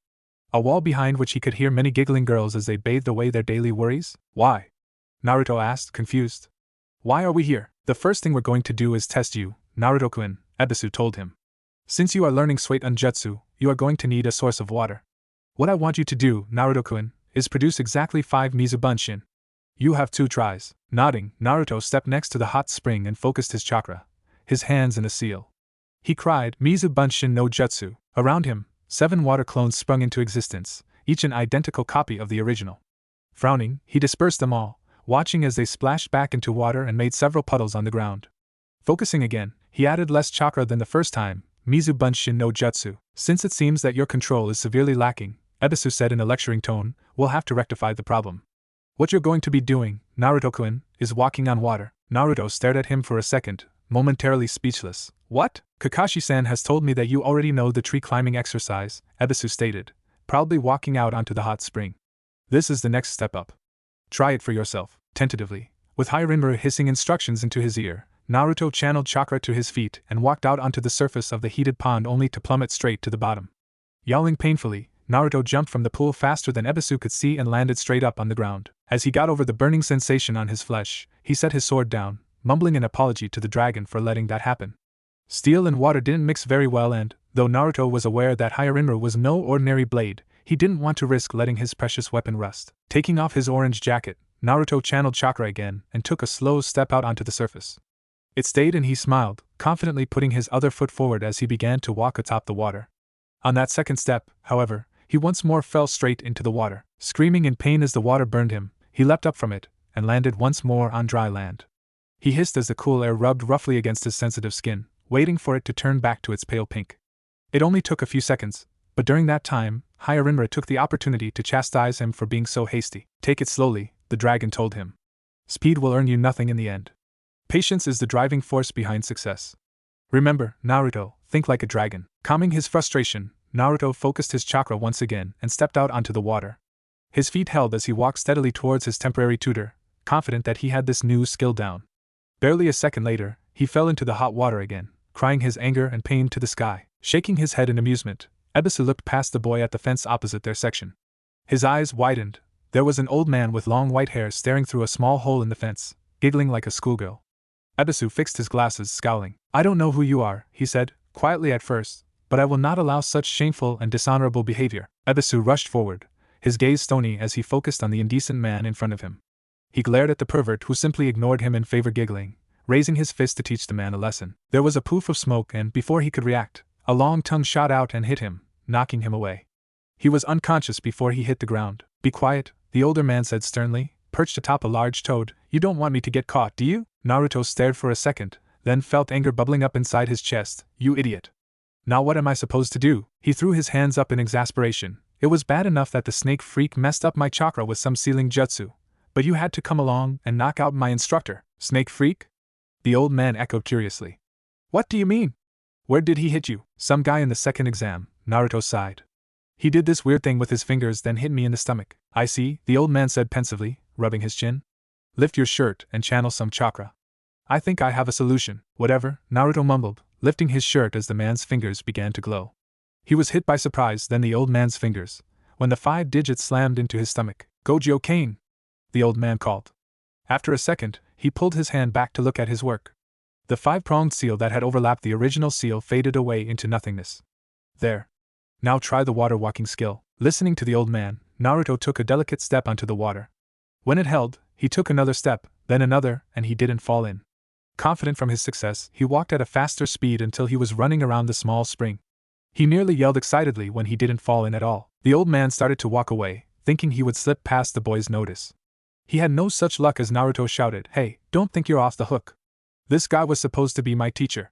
Now you're going to have to fill that role. No way. The old man yelled back.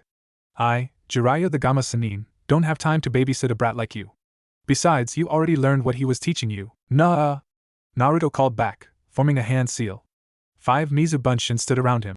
He was supposed to teach me some really cool Suiton jutsu whenever my control was good enough. Fine. Jiraiya said angrily. You want a Suiton jutsu? Suiton, Suryuden. A dragon rose up from the hot spring behind Naruto, who panicked as it leered at him. He rushed to the shore, unsheathing his sword as the water dragon barreled towards him.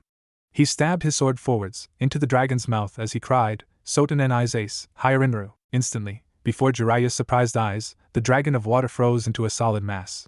Naruto twisted his sword and the dragon cracked and splintered before it shattered into thousands of pieces.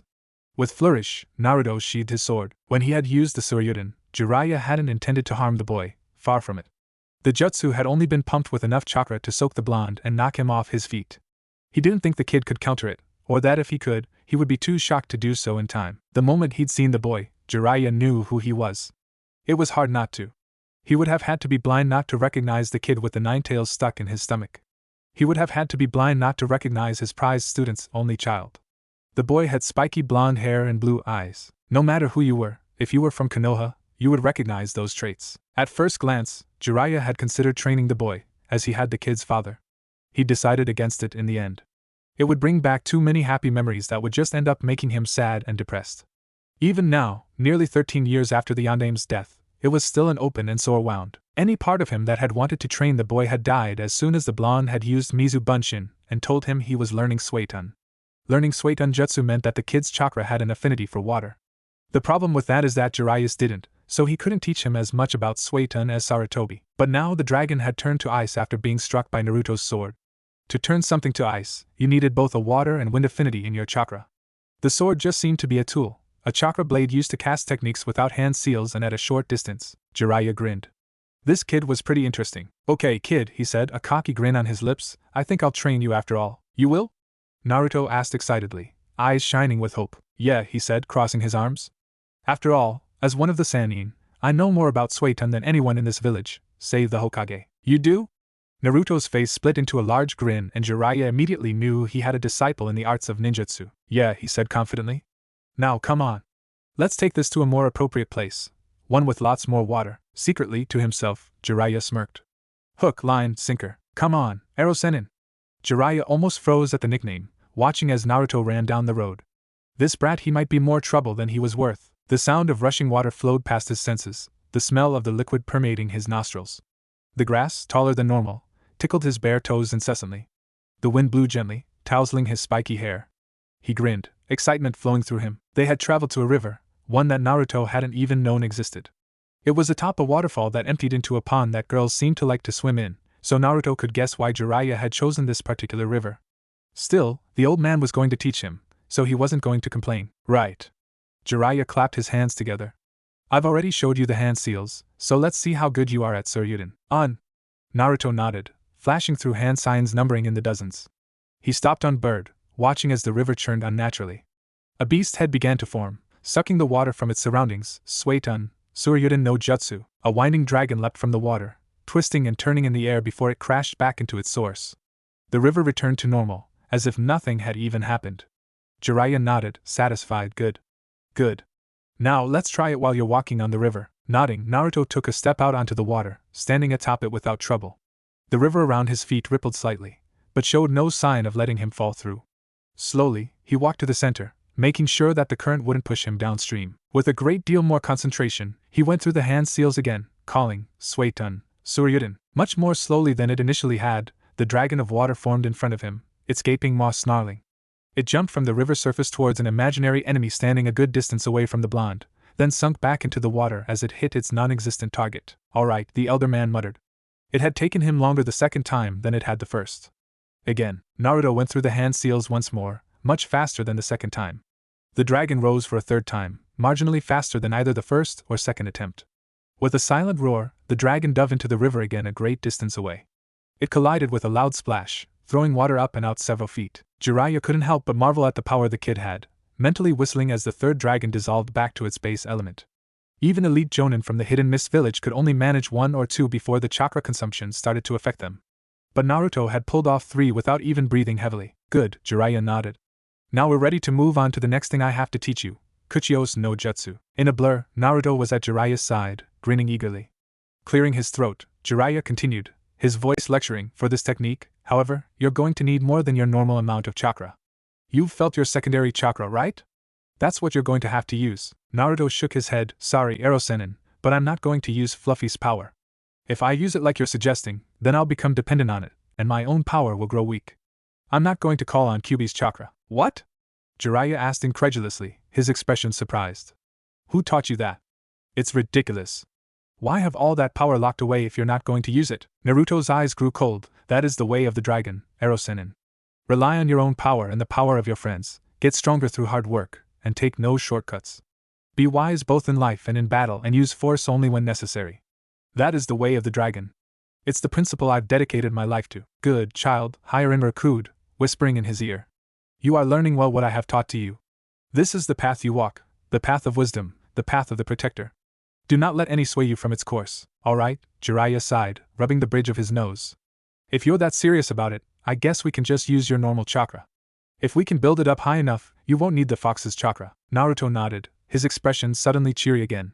Jiraiya scratched his head, wondering if the boy was bipolar. Shrugging, he bit his thumb and went through hand seals. Right. First, I'll show you how. He thrust his palm to the ground, several chains of kanji spreading over the rocks beneath his feet. There was a puff of smoke, and standing beneath Jiraiya was a large toad slightly taller than the man himself. In its mouth was a scroll, the toad's tongue unrolling to drop it on the ground. Write your name in blood, like those written before you, Jiraiya commanded as Naruto unraveled the scroll. The seals are boar, dog, bird, monkey, and ram. In order to summon, you must spread a little blood on the hand you used to sign your name on the scroll. The blonde looked over the names written in blood on the large scroll, recognizing only a few of them. Jiraiya's was easy to see, written in large and fancy penmanship. To the right were several unfamiliar names, each one older and more archaic than the last. To the left of the Gamma Senins, though, was a name that Naruto had memorized a long time ago, Namikaze Minato. It was the fourth Hokage. That was all the endorsement he needed. Naruto couldn't help the grin that split his face as he bit into his right thumb, going just deep enough to draw blood. Carefully, he signed his name on the scroll using that blood, then dabbed each of his fingers with it. He pressed the tips of the fingers on his right hand against the thick rice paper, knowing that they would leave an impression. Naruto rolled the scroll back up, watching as the toad pulled it back into its mouth and disappeared. Jiraiya fell back to the ground with a soft clatter, hands on his hips as he looked at the blonde boy expectantly. Nodding, the blonde bit his thumb and swiped it over his right palm, flashing through the hand seals required. Thrusting his hand down, spider-web chains of kanji spread from the point of contact. There was a puff of smoke, the wind blowing it away quickly. As it cleared, Jiraiya looked somewhat shocked, as Naruto appeared from within it, riding atop a toad as tall as himself. Jiraiya scratched his chin absent-mindedly, a giddy feeling rising up in his stomach. A grin stretched across his face as he began to giggle slightly, the prospect before him exciting him beyond belief. 13 years after his previous star student had died, he had found a new student, one nearly as capable as the fourth Hokage. This boy, a no-talent loser according to the academy records, had so much potential that he almost couldn't believe it. What seemed even more unbelievable was that no one had noticed. This blonde brat had the potential to surpass all of the Hokage to date, even his own father, the Yondaime. The amount of chakra his body held was staggering and he never seemed to tire, despite the strain that normal Jonin-level ninja would be suffering under identical conditions. What was more, the kid already had two affinities, ones that could be combined to create something much more powerful. He was also the perfect matchup against the Uchiha Sasuke Jiraiya had heard so much about. While the blonde's wind chakra would be weak against the Uchiha's fire, his water chakra would easily overcome Sasuke's affinity. By combining both, he got rid of the wind's weakness to fire and could turn whole battlefields to his advantage. The Gamma Sennin almost trembled in giddy anticipation. This kid really was interesting. Alright, Jiraiya said, watching the toad disappear, that's enough for today. Go home and get a good night's rest. Meet me here tomorrow afternoon. Remember to eat some lunch. And with a puff of smoke, Jiraiya vanished. The sun rose over the easterly trees, painting the sky in brilliant tones of red, orange, yellow, and pink. The dark navy blue sky steadily turned to a delicate azure, puffy white clouds decorating it. The trill of morning birds lilted in the air, singing a serenade of peace to the world. Few were awake, save for those dedicated to their training, despite their questionable sanity. Guy-sensei! A voice called in the distance. Lee! Came the answer. Focus, Naruto told himself calmly, feeling the dragon's eyes on the back of his head. Focus the energy. Circulate it to your hand, gathering it within the palm and fingers. Let it grow. Pure energy spiraled through his body, flowing freely through his limbs. It rose through him, from his toes all the way to the roots of his hair. The feeling was invigorating and left him feeling invincible, as though nothing earthly could touch him. It was as if he was some higher being capable only of being defeated by the stars themselves. He breathed in and the universe was at his beck and call. As the energy rushed through his cells and molecules, he grasped for it, preparing to shape it for its purpose. It slipped from his fingers several times, gliding over his mental palms like sand over the desert. It would not be tamed, and Naruto began to feel the slight chill in the air as it took on a mind of its own. Concentrating, Naruto grabbed it, refusing to let go. It stuck this time, and he opened his shining eyes, calmly aiming his hand at a tree. With but a slight push, the energy gathered as he told it to in the palm of his hand. Tonelessly, he said, Heido no Senjutsu, Sokatsui. A violent discharge was the only warning that Naruto had before the ball of blue power leapt from his hand, soaring at amazing speeds towards its target. The poor tree had no chance, and neither did the 6 trees beside it, or the dozen trees behind it. All 19 trees were incinerated by the blast, naught but ashes to remain. Wow, Naruto grinned, looking down at his normal fingers with excitement. That was amazing! And it was only number 33. Naruto grasped at the energy again, forming it in the tip of his right index finger, saying, now for number 4. The power gathered again, arcing over his body and through his arm, converging at his fingertip. He continued to push it towards that one point, waiting for the right amount to have gathered. He waited as it festered and grew, his finger beginning to glow brightly.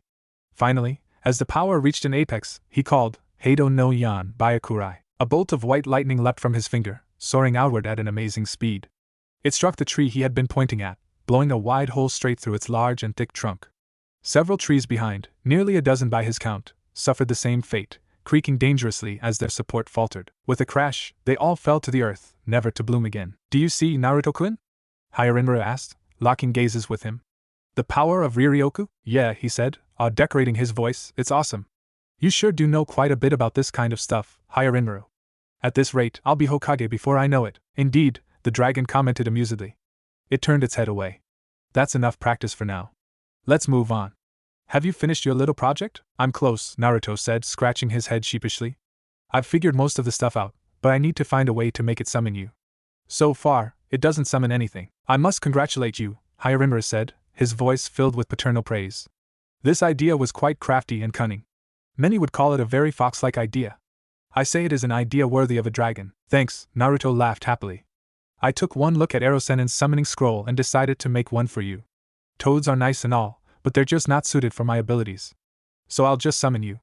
See, the way I figure, since it's a time-space jutsu, I can summon anything that doesn't fully exist in the realm of reality. Hyarimura nodded. To come up with such a thing after seeing it only once is quite admirable.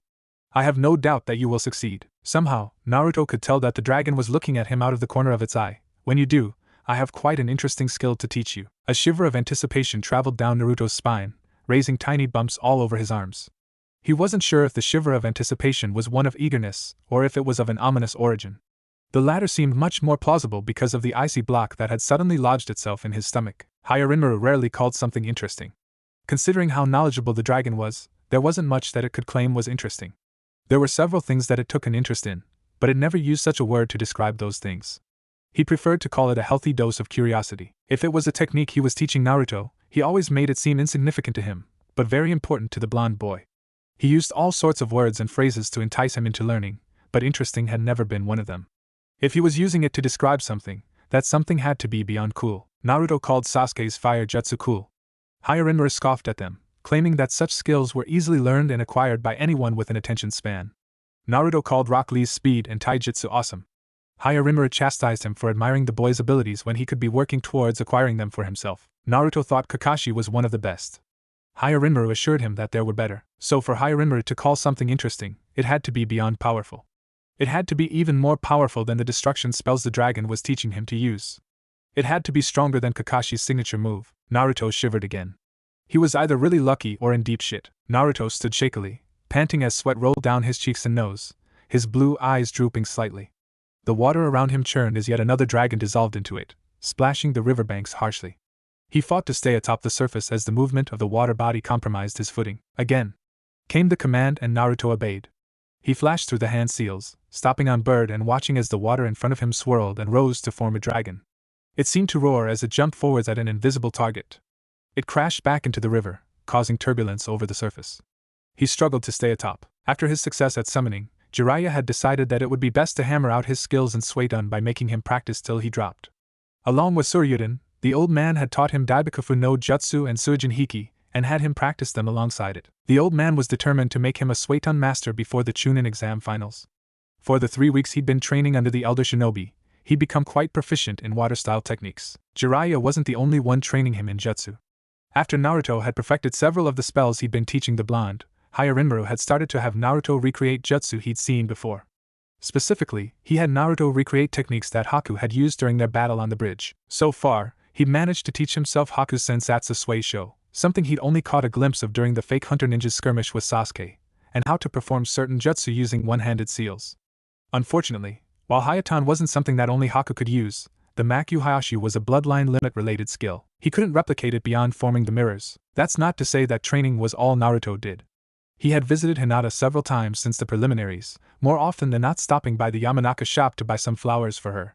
He wouldn't admit it to anyone, but he took a secret pleasure in seeing the Hyuga princess blush every time he came in her room with a bouquet in his hands. He tried to visit Sasuke once, only to find that the Uchiha prodigy's bed was completely empty, as if no one had ever slept in it.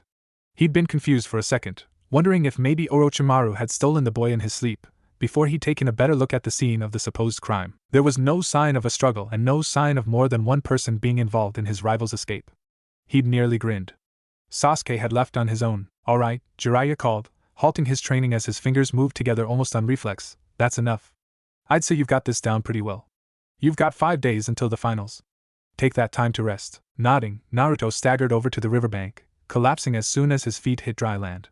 His breath came out in short pants, his eyelids drooping as the exhaustion set in. Jiraiya chuckled slightly, amused that he'd finally found the boy's limits. I'll be back in half an hour, he told the kid, kneeling next to the blonde's head. If you're still lying here then, I'll take you home myself. In a puff of smoke, the man disappeared. Naruto sighed, rolling over onto his back to look up at the bright afternoon sky. He sighed again as his breathing began to even out, his body slowly regenerating the chakra he'd used up during his training. It had been intense, more so than any other training he'd ever done. You have progressed well, a familiar voice told him, a smooth, reptilian body lying next to his. You've even finished that project of yours. Most impressive, I suppose, Naruto sighed again. I just feel like there's something missing. Like there's something more I need to learn. Something more that can make me stronger. The dragon lifted its head to look at him, a serious gleam in its eyes. I guess it's time, then. Naruto arched his eyebrow. What? Time for what? What's it time for? You'd best rest up, the dragon evaded his question. Come back here tomorrow and summon me. I'm going to teach you that technique I promised. Once more, the block of icy dread dropped into his stomach, churning the acid there uncomfortably. Yeah, he was in deep shit. The roar of rushing water pounded against his ears, the river splashing recklessly against the rocks as it headed for the waterfall. The long grass rose over the sides of his sandals, tickling the calloused pads of his toes. The tangy scent of the water stung his nostrils, the smell wafting from the roaring river. He stepped carefully, almost hesitantly, over the hard stones, gathering his wits and courage about him. He was stepping into the situation blind. He didn't know what was going to happen, but his gut feeling told him it wasn't something good. It was supposed to be a new technique, but something felt wrong about it. Slowly, he bit his thumb, wiping the thick blood over his left palm. With a methodical pace, he went through each seal at a snail's pace, making sure it was correct. First boar, then dog, then bird, then monkey, then ram. He thrust his palm down, spider-web chains of kanji spreading from the point of contact. There was a large puff of smoke as Naruto felt a bit of vertigo, shooting up into the air. His feet stood atop something hard yet soft, and smooth yet scaly, a sea of icy azure invading his vision.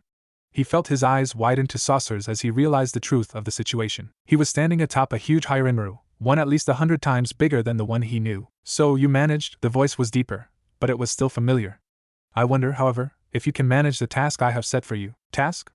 Naruto asked confusedly. What's this task? As you know, by calling out the correct command along with my name, you can merge your power with mine, the dragon told him. However, there is a level of power beyond that where you and I merge our powers much further. To accomplish this task, you must defeat me and claim my power for your own. What?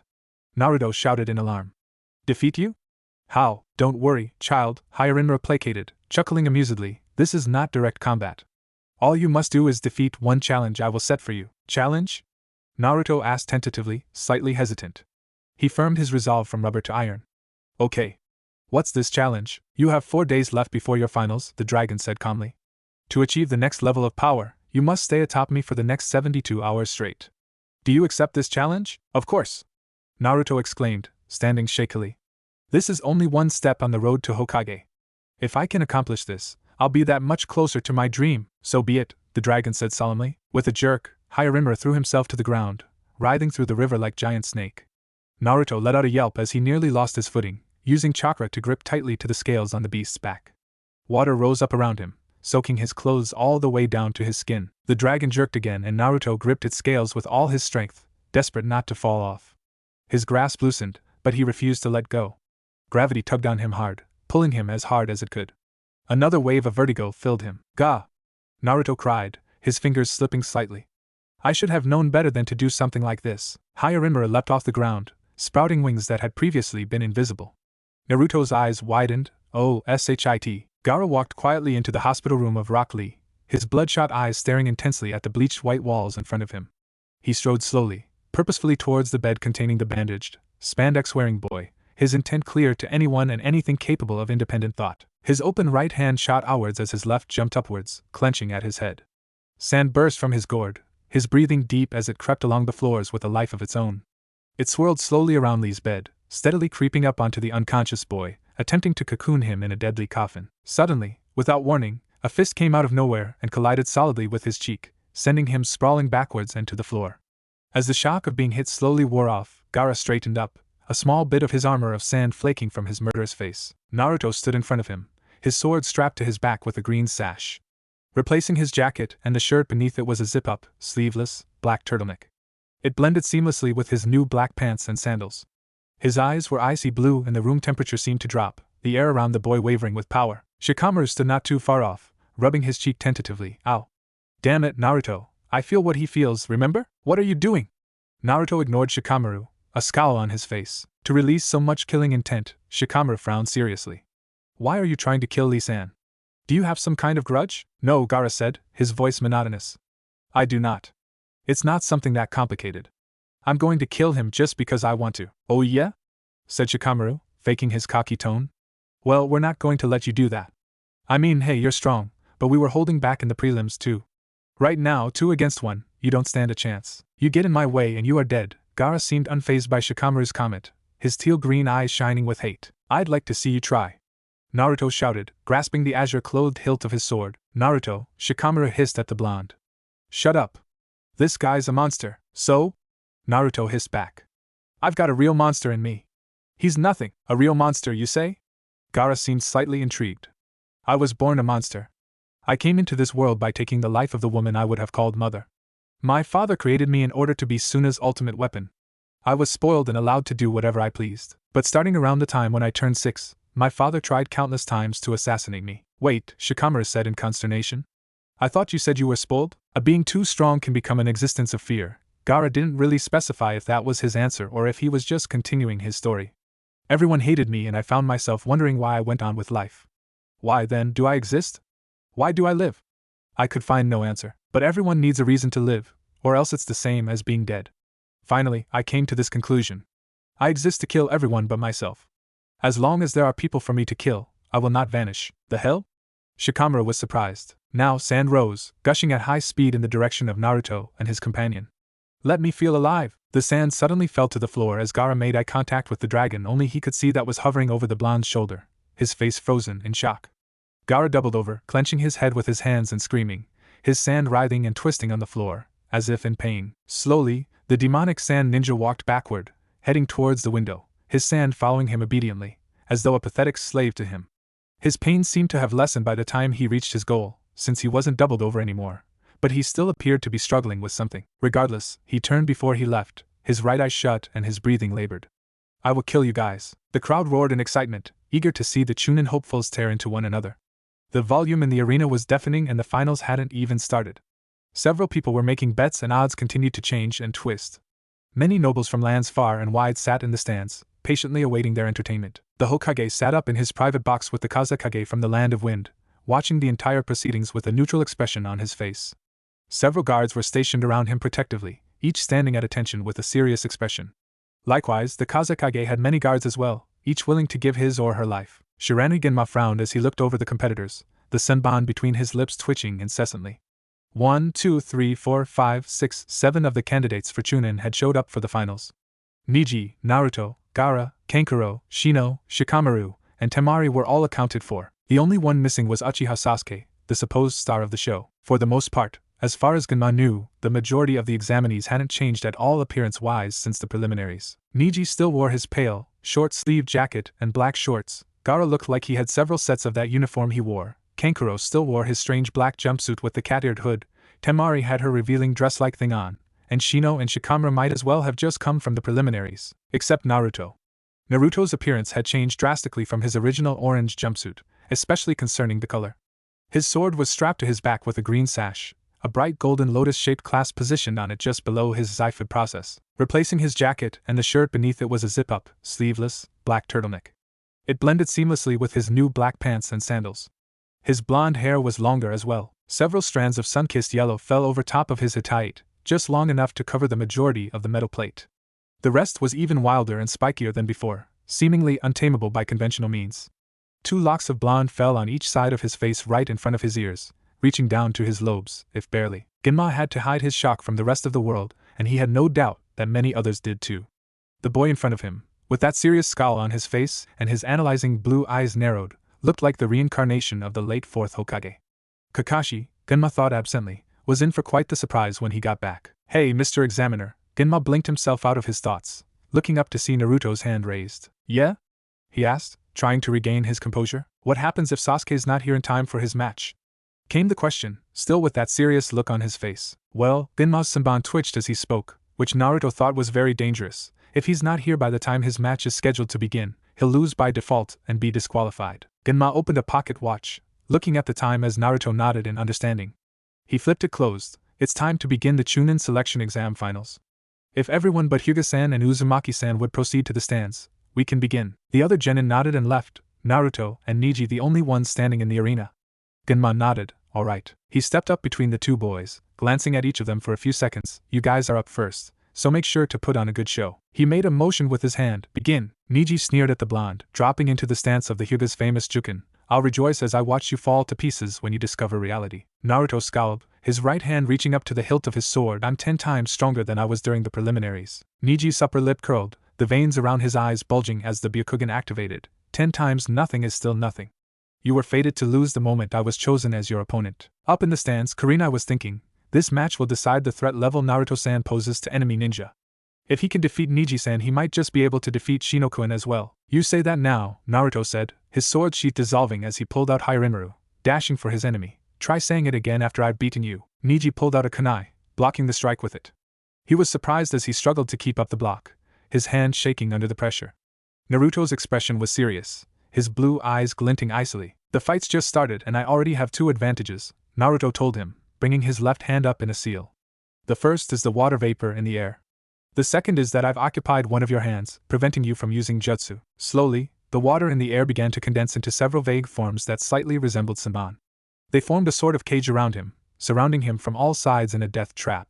Calmly, Naruto named his technique Sensatsu Suisho. The water needles rushed in, embedding themselves deeply in his body. Blood oozed and dripped, a small rivulet of it traveling down his chin. He looked up at the blonde in front of him, one eye half-lidded, then vanished in a puff of smoke, replaced by a heavily skewered log. Naruto twisted, bring his left arm up to block near his shoulder. A glowing palm soared past him, mere inches from his face, but Naruto didn't even flinch. The inside of Niji's elbow pressed lightly against his forearm.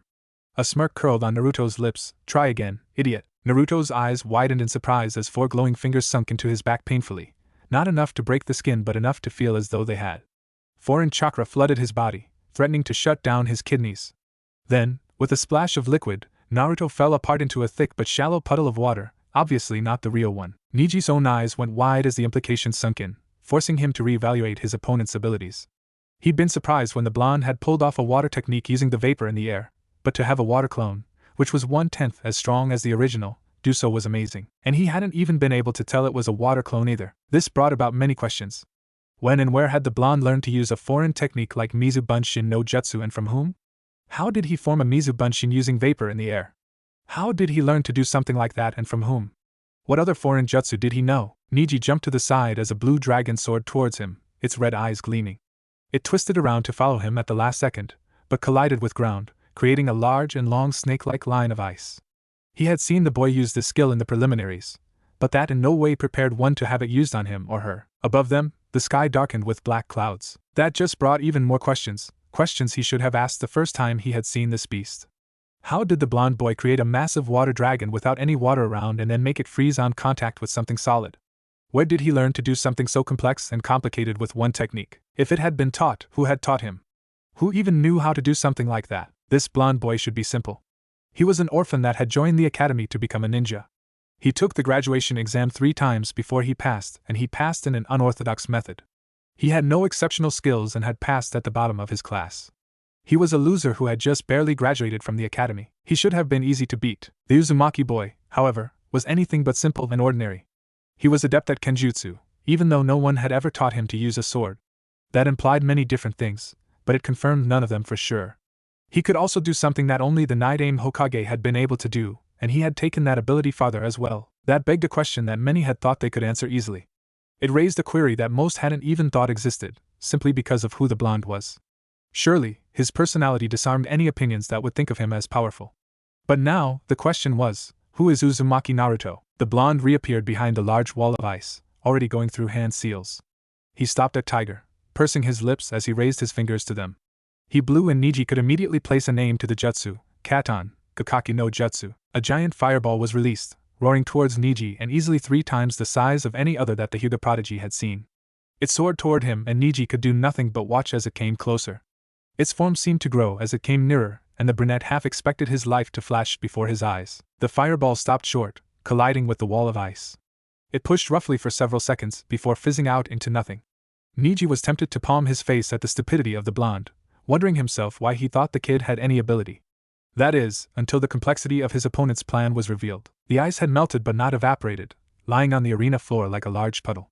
The blonde went through more hand seals, which numbered somewhere in the dozens, before stopping on Bird. The water on the ground churned and swirled, twisting into a terrible beast as Naruto called out the name of his jutsu, Suetun, Suryuden no Jutsu. A giant dragon of water roared to life, twisting upwards from the puddle the blonde had just made. It locked its menacing gaze on him, baring its liquid fangs in a twisted and evil snarl as it leered at him. With a jerk of movement, it rushed for him in a torrent of water. Water that Niji had no doubt was boiling hot and painful. TCH, he scoffed, gathering chakra around himself. I guess it has come to this. He spun on his heel, creating a twister of himself. A dome of chakra formed around him, swirling to the time of his own spin, following his movements. The dragon crashed down on it, trying to break in to attack him. It splashed around his shield, splattering into nothing as his defense broke its form into nothing. As both the dragon and his dome disappeared, a crater was left behind with Niji in the center, calmly declaring, Kaiten. Heido no Senjusen, the blonde's voice called, prompting Niji to look up. His opponent was gathering a large amount of energy in his palm, pointing at him, Sokatsui. A burst of energy came at him faster than Niji could think to block, throwing his arms up in a makeshift defense. The blast collided with the ground in front of him, kicking up a cloud that would easily obscure anyone's vision. Niji nearly smirked as he caught on to the blonde's plan. That won't work, he called, scanning the arena. My eyes are able to see through even the densest of fogs. This cheap parlor trick doesn't give you any advantage. Niji received no answer, so he continued, hoping to irk his opponent. You should have targeted me with that blast. You'll regret not doing so. After all, you only get one miracle per battle and you just used yours up. You like to talk a lot, don't you? A familiar voice asked from behind him. Niji turned around, barely dodging a stab aimed at his head. A shallow cut carved itself into his cheek, bleeding sluggishly. He jumped back, Naruto not moving at all. But how? Niji asked, dumbfounded. How did you get behind me without you seeing me? Naruto finished for him. He smirked in a vulpine manner. That first attack was merely a distraction to grab your attention. While you were busy blocking it and seeing through my trick, you failed to realize that I had fired a second attack at the ground the second the dust cloud had formed. Niji's eyes went wide as Naruto continued. That second attack was used to dig a hole for myself. From there, I had my shadow clones dig a tunnel until I was right beneath you. After that, I dug myself out and attacked you from behind faster than you would see me. It's called Shunpa. Now, the boy in front of him puffed away into smoke, leaving nothing behind as the voice of another Naruto called over to him. What was that about one miracle per battle? Another dragon rushed toward Niji, who knew he couldn't dodge in time to avoid the brunt of the attack. He spun on his heel once more, turning himself into a twister of motion. He threw chakra from his entire body, watching as it spread out to create a large, impenetrable fortress. The dome spread, defending him from the attack. The dragon crashed against his defense, splashing around the dome as it was torn to pieces by Niji's chakra shield. What was different about this time, however, was that the dragon didn't just fall apart into water. No, its entirety spread around the dome of energy, freezing in place as it was blocked by the Hyuga's Kaiten. Eventually, a dome of thick ice, trapping the boy inside of it, replaced the dome of chakra. Now! Naruto called, going through hand seals. The dome melted as he stopped, turning into thousands of water needles. Sensatsu Suisho no Daiki Musho. Shit! Niji swore, spinning again as he gathered more chakra desperately. Kaiten, with his last second defense, Niji managed to block the needles and prevent his demise, escaping from the attack without a scratch. As he tried to regain his breath, however, a blur flitted in front of his eyes, landing next to him with its back turned. A cold sensation ran down his spine as his hands snapped together in front of him. So, Niji, Naruto started lowly, if I only get one miracle per battle, what's this? Niji looked down, still panting as his eyes widened to saucers. A chain tied his arms together at the wrists, too tight for him to do hand seals. They were also encased from the fingertips up to his elbows in ice, restricting his movements severely. He was also out of chakra. He'd lost. You're out of chakra, Niji, Naruto said, looking at him out of the corner of his eye. Do you give up? Niji sighed. Mr. Examiner, he called, the veins around his eyes receding. I must forfeit. Winner, Ginma called as the ice around Niji's hands melted, the chain retracting into Hyarimura's hilt. Uzumaki Naruto. The arena was silent for a moment, as though they had trouble believing the outcome of the spectacular battle. Naruto shifted uncomfortably under their gaze, waiting hesitantly for their reaction. Then, he heard a noise he hadn't thought he'd hear from a crowd of Konoha villagers and shinobi. It started out low and soft, as though the crowd didn't know how to react to his victory. Then it grew. It grew louder and louder as more people joined in, some standing to make themselves known. The cheer rose in volume steadily, growing and growing until it became a deafening roar. They cheered for him. Naruto rubbed the back of his head sheepishly, grinning broadly like an idiot. His eyes searched the crowd, looking at each and every person calling out excitedly, until he found one particular person that made his heart soar. There, in the crowd, sitting next to her teammate Kiba, was Hyuga Hinata. Her eyes were shining with pride and excitement as she smiled down at him warmly. That, Naruto thought, made all of it worth it. The crowd was eerily silent, staring at him openly with surprise on their faces. Even the Hokage seemed flabbergasted, his pipe hanging from his lips limply, lifelessly. The Kazekage showed no outward signs of emotion. No one would have seen it because of the mask, anyway, merely locking his stony and eager gaze on the child that had stumped the crowd. He shrugged. He honestly didn't care what the crowd thought of him, or what the foreign dignitaries judged of him. It wasn't a part of his personality to care. It was far too troublesome to worry about the opinions of others, so he thought, why bother? That was his take on the majority of things in the world. He frowned. Lately, things had become much more troublesome than usual, simply because of one person. Word spread like wildfire in a village as populated as Konoha, so much so that a new rumor was common knowledge by the next morning. That made things even more troublesome, especially when you took in the subject of those rumors. Ever since the preliminaries a month previous, Naruto had been the subject of debate and rumors amongst the ninja and civilians of the village, popping up in even the oddest of conversations. For a while, even, it seemed as if Ino couldn't choose between the new and improved Naruto and Sasuke, the one she was supposedly in love with. Some of the rumors about the boy were truly absurd, bordering on clinical paranoia. Some thought that the snake Sannin had returned and claimed the blonde as his new apprentice, teaching him the ways of the sword and plenty of new jutsu. They thought that he'd given Naruto his weapon and taught him how to use it. Others thought that he had made a deal with the Kyuubi no Yoko, which was truly amazing to him. They thought that the demon was plotting its revenge on Konoha for being defeated by the fourth Hokage and humiliated the way it was. He had trouble understanding their logic, simply for the fact that he'd been told all his life that the demon fox had been killed. Some even thought, and Shikamaru nearly shivered at the idea, that Naruto was the reincarnation of a dragon god whose domain was ice. Their idea was that the dragon Naruto summoned with his sword was his true form that was locked away within his human body. Those people had built a small shrine near the river, praying to it that the dragon god would be freed from his mortal prison. He knew their ideas and theories were absurd and ridiculous, but he couldn't completely discredit them when he himself didn't know the truth. It was all too troublesome, but his curiosity wouldn't let him rest until he discovered what exactly was happening. Naruto, who he had thought was one of the boring, uncool guys like himself, was quickly becoming one of the genius prodigies Konoha celebrated so much. So troublesome. Huh? Genma asked incredulously, his saban threatening to fall from his loose lips. He looked as if he'd been told that the Tsuchikage of a Wagakure wore pink underwear decorated with pretty red hearts. Whwa, Temari stuttered, her eyes wide and her mouth dropped open in shock. He was half tempted to tell her she'd catch flies if she didn't shut it. What did you say? That's right. You heard me, Shikamaru said lazily. I quit. It was fun and all, but this wouldn't last much longer, anyway. I'm almost out of chakra. In fact, I think I've got enough to hold this for another 10 seconds tops. What? Temari asked, dumbfounded. You mean that, after all that talk about not losing to a girl, and after all the trouble you gave me, you're forfeiting? Throwing in the towel? Must I repeat myself? Shikamaru retorted rudely, his shadow retracting from her form. There, you happy? I couldn't fight back even if I wanted to. You win. Genma started slowly, as if the words refused to leave his lips. His eyes were still wide as he continued, trying to force the next phrase into the air. Winner Temari. Everyone tensed as a whirlwind exploded a few feet from Shikamaru, kicking up a thin cloud of dust. Leaves that had not been there before danced about the high-speed winds, some crumpling under the pressure. In a quick burst, the winds dissipated, revealing two figures back-to-back as the leaves slowly fell to earth. The first person was tall, nearly twice as much so as his shorter companion. He wore navy blue under a green flak jacket, a mask hiding most of his face. A Konoha Hittite was slung over his left eye, hiding the socket beneath. His light gray hair spiked up, as if defying the laws of gravity. His hands were nestled in his pockets. The second person was a boy easily half the older one's age, no more than 13 or 14 at best. His bangs were long and parted to frame his face, easily reaching to the very edge of his jawbone. His dark eyes were observant, flickering about the stadium as a small smirk quirked at the right side of his lips. His raven black hair spiked backwards at the back of his head, kind of like the hind end of a chicken. Naruto smirked, cupping his mouth with one hand as he leaned against the steel railing. Hey, Sasuke. The younger of the two figures looked up, his expression remaining mostly neutral as the blonde continued. What's the sword for? Compensation. I don't know, Naruto, Sasuke called back, a smirk on his lips as he lightly fingered the hilt of the ninjato strapped horizontally to the back of his waist. What's yours for? Instead of responding, Naruto grinned broadly, a challenge flashing in his blue eyes. Sasuke seemed to read the look correctly, seeming surprised for a second before the smirk returned full force.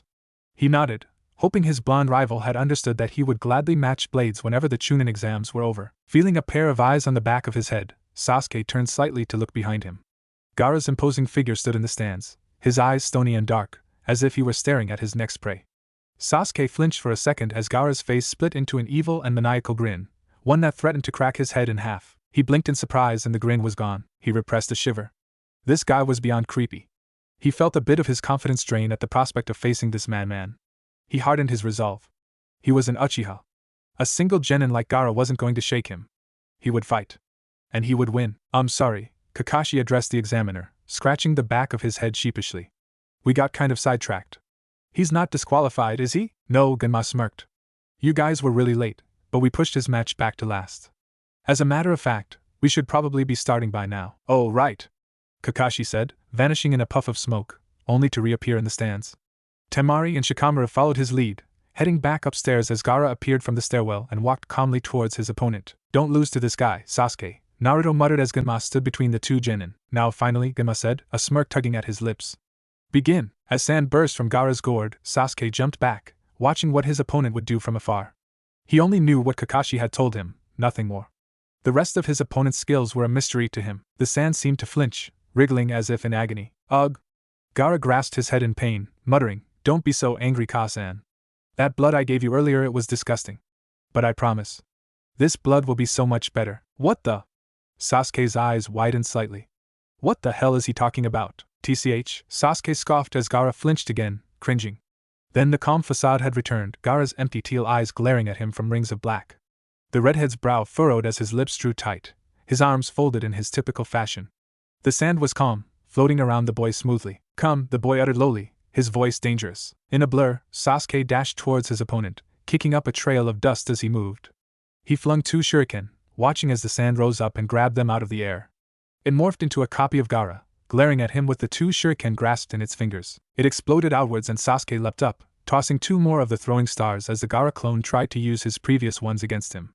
They collided with each other and fell to the ground. Sasuke landed, punching a hole through the doppelganger, the sand grasping at his wrist.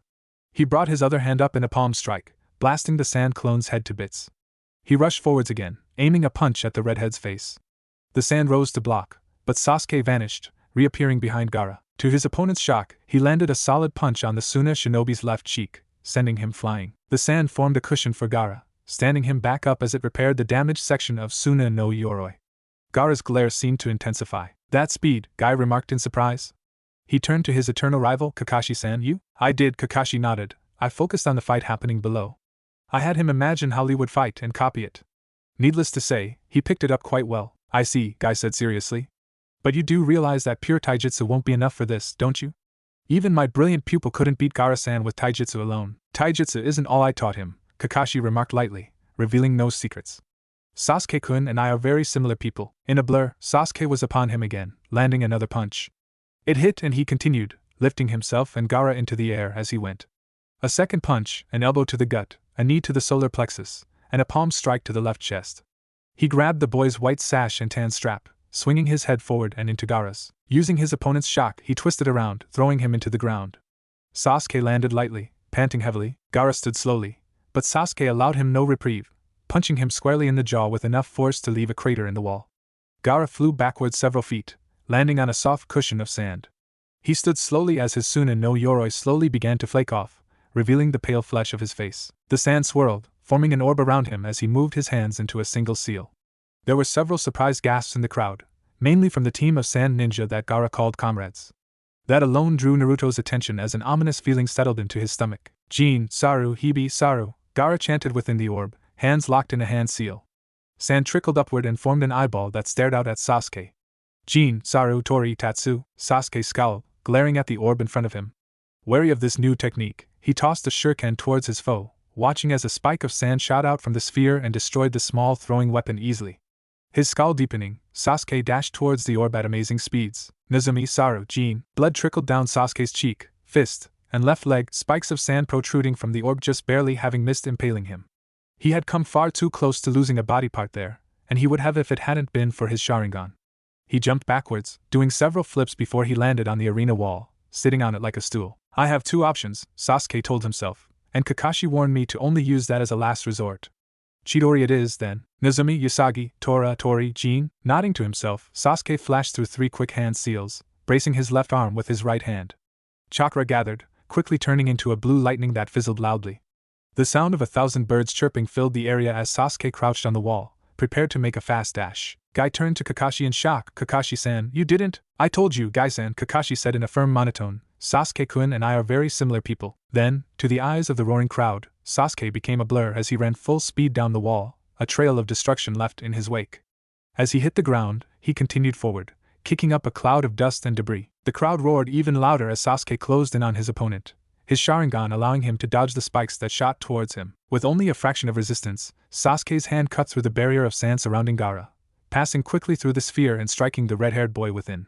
All was quiet as the crowd waited with bated breath for the result to show itself. "What's this? This warm moisture?" Gaara's voice asked, confusion and fear running rampant. "Blood? Is this my blood?" An ear-splitting shriek rent the air, the cry of a dying man. The crowd slowly fell asleep, lulled by a genjutsu cast by a traitor amongst their number. Several Konoha shinobi broke it easily, moving to intercept the disguised sand and sound ninja. An explosion obscured the Kage box from view and several ANB were already making their way to help. Hinata twisted, cutting her opponent down in a brilliant flash of steel. She spun slightly, her sword slicing cleanly through a kunai and down her enemy's middle, splitting him open from eyes to crotch. He fell to the ground, screaming as his damaged heart slowed to stop in the open air. Bile rose in Hinata's throat, but she refused to give up now in this most important of times. She would not die, not now, not when she had yet to tell Naruto how she felt. There were too many things she still had to do before she could die. Tobium whispered soft words of comfort in her ears and she steeled her resolve. Another enemy rose up to attack her, arms spread wide as if a tiger pouncing on his prey. Hinata moved fluidly, faster than her foe could follow, and stabbed forwards as he tried to grab her. Her razor-sharp sword sunk into his chest, destroying his heart in an instant. He went slack, dead before he could react. A battle cry called out behind her, and she spun around, pulling her sword free as she twisted her body. Her wrist flicked downwards, carrying her blade in a diagonal arc. A neat, thin line carved itself into her enemy's body, but Hinata had no doubt that it was very deep. He fell to the ground, screaming as he slowly bled to death. Hinata took pity on him and severed his spine at the base of his neck. Another enemy came and Hinata severed his head, watching with barely concealed horror as the body thumped to the ground lifelessly. Tears stung her eyes as she turned and slit the throat of her next foe, wishing she could turn her Byakugan off so that she didn't have to see their faces, immortalized in pain at their death. A chill ran up her spine as Dragon of Ice leapt over her shoulder, engulfing every one of the enemy ninja around her in a column of frozen water. It even stripped the flesh from some of them, bearing raw skin and sometimes even muscle or bone. She felt her heartbeat quicken, her breath catching in her throat as she realized what that dragon meant. She struggled to hide her smile. A black-clad figure followed the dragon, landing a scant few feet in front of her with his sword drawn and his gaze stony. He pointed a single finger at the row of frozen ninja, energy gathering at the tip rapidly. In a solemn, serious voice that she rarely heard him use, he said, "Heido no Yan, Byakurai." A bolt of white energy tore a large hole through each of the ninja, killing them instantly. The ice, however, prevented the blood from spilling out over the ground, catching all of it and keeping it inside the bodies. Naruto suddenly spun around, thrusting his sword at her. Alarmed, she watched as it rushed past her shoulder and into the heart of another enemy. He had saved her. Then, he did something that nearly brought the girl to her knees. He kissed her on the forehead, pulling her into a tight hug as she felt her eyes widen to incredible size.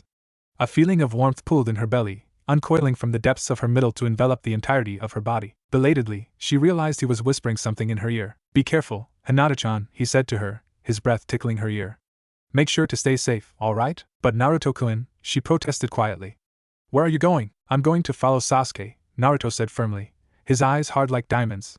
"He has no idea what he's in for." But Hinata protested, worried for his safety. "What if?" "Don't worry," he told her, smiling slightly. "I'm going to be just fine." There was an explosion deep in the forest, and suddenly Naruto had let go, telling her, "Got to go. Stay safe." In a flash, he was gone, leaping over the stands and into the woods.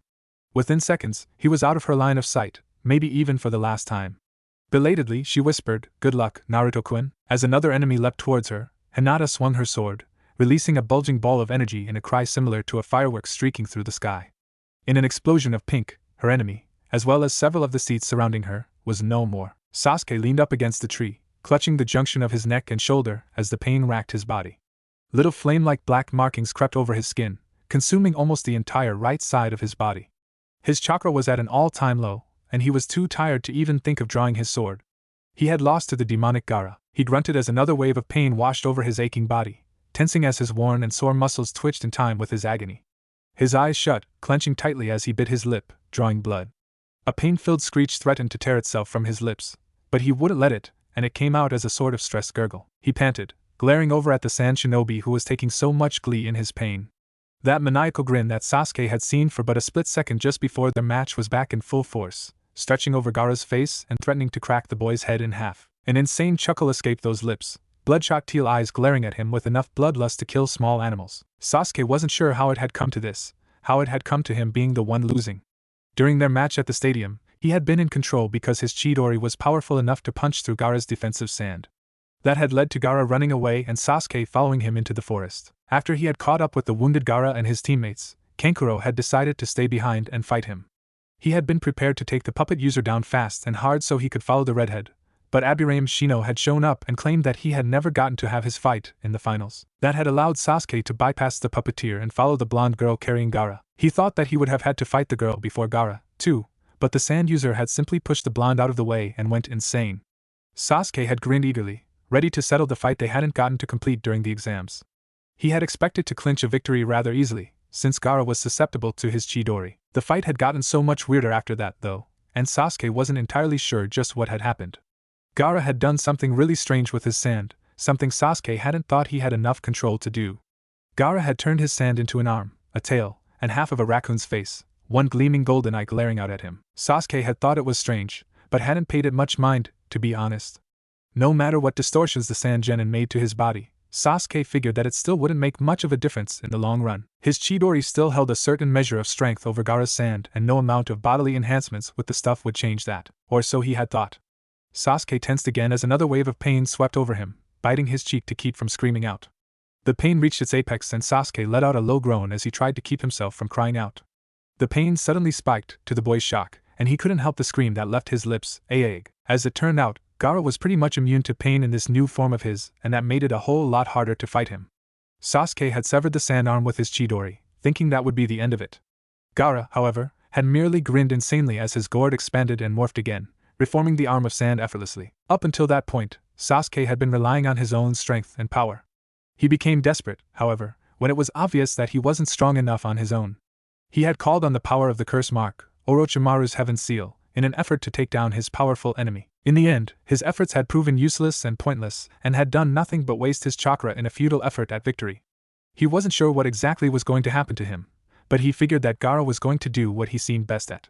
He was going to kill Sasuke with his sand, like he was known to do. Strangely, that didn't bother Sasuke even half as much as he had expected it to. Despite the fact that his goal in life was unfinished, he was somehow at peace with the fact that he was going to die.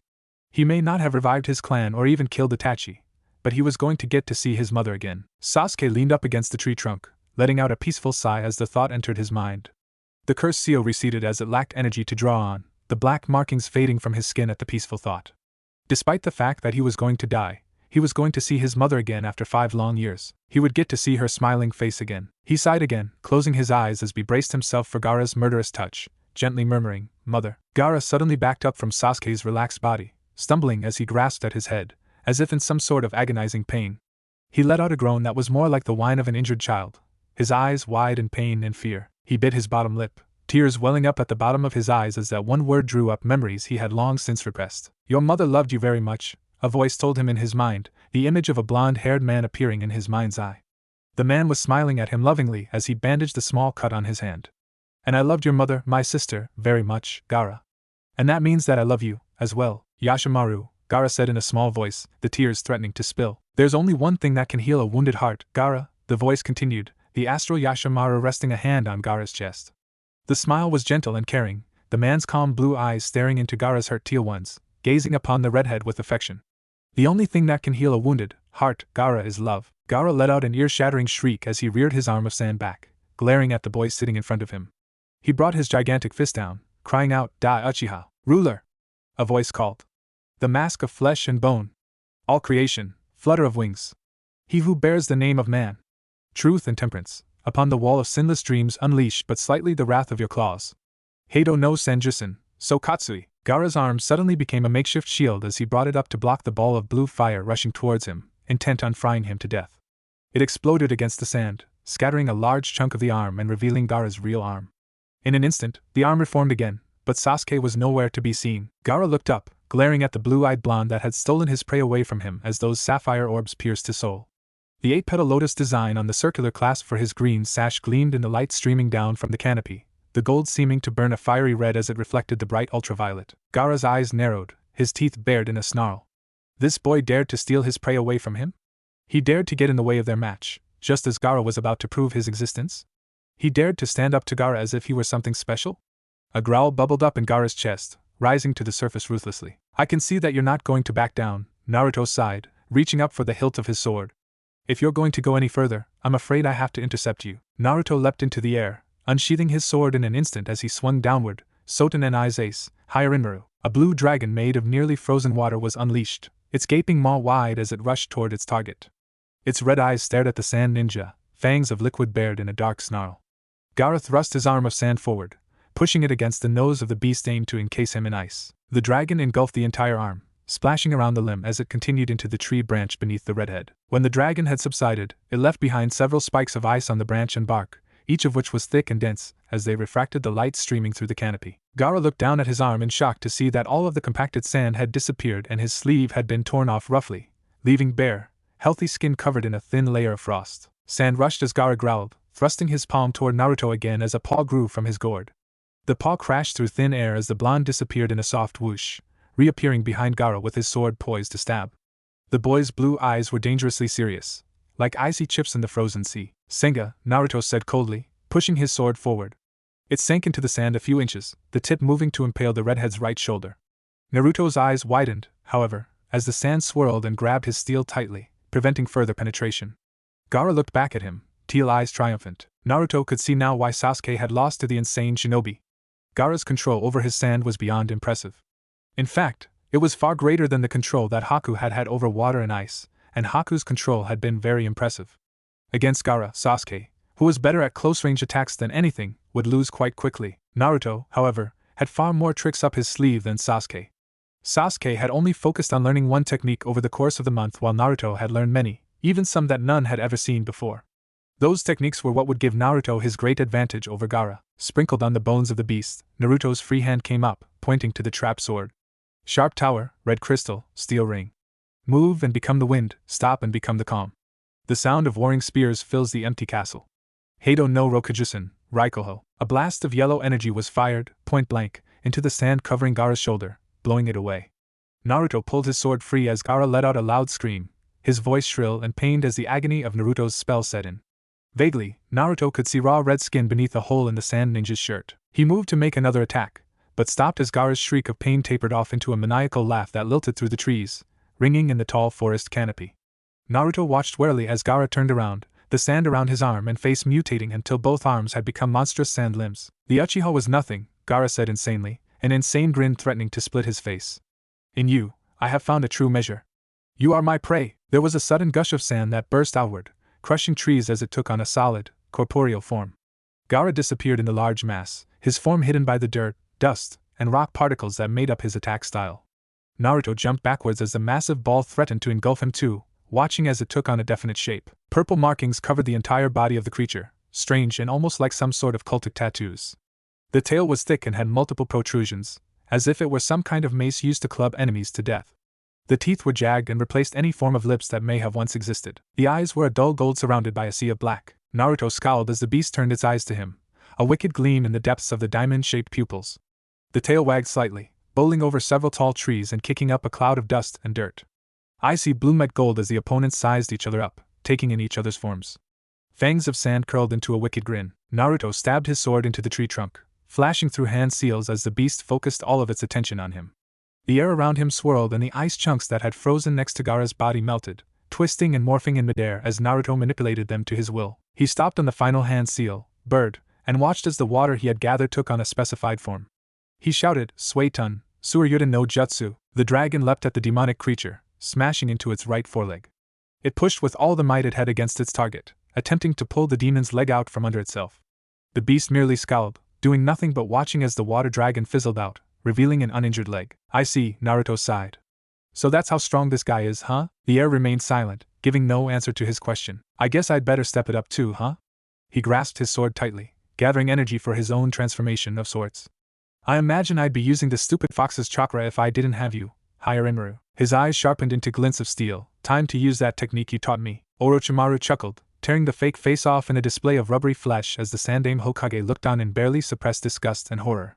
He smirked cockily, golden eyes flashing in triumph as 3 wooden boxes started to rise from the tiles of the building. The entirety of his plans began to merge as the shock on his former teacher's face turned to vicious determination. Sarutobi flashed through hand seals as the coffins rose, watching in satisfaction as the first 2 tilted on the roof, preventing the third from rising up.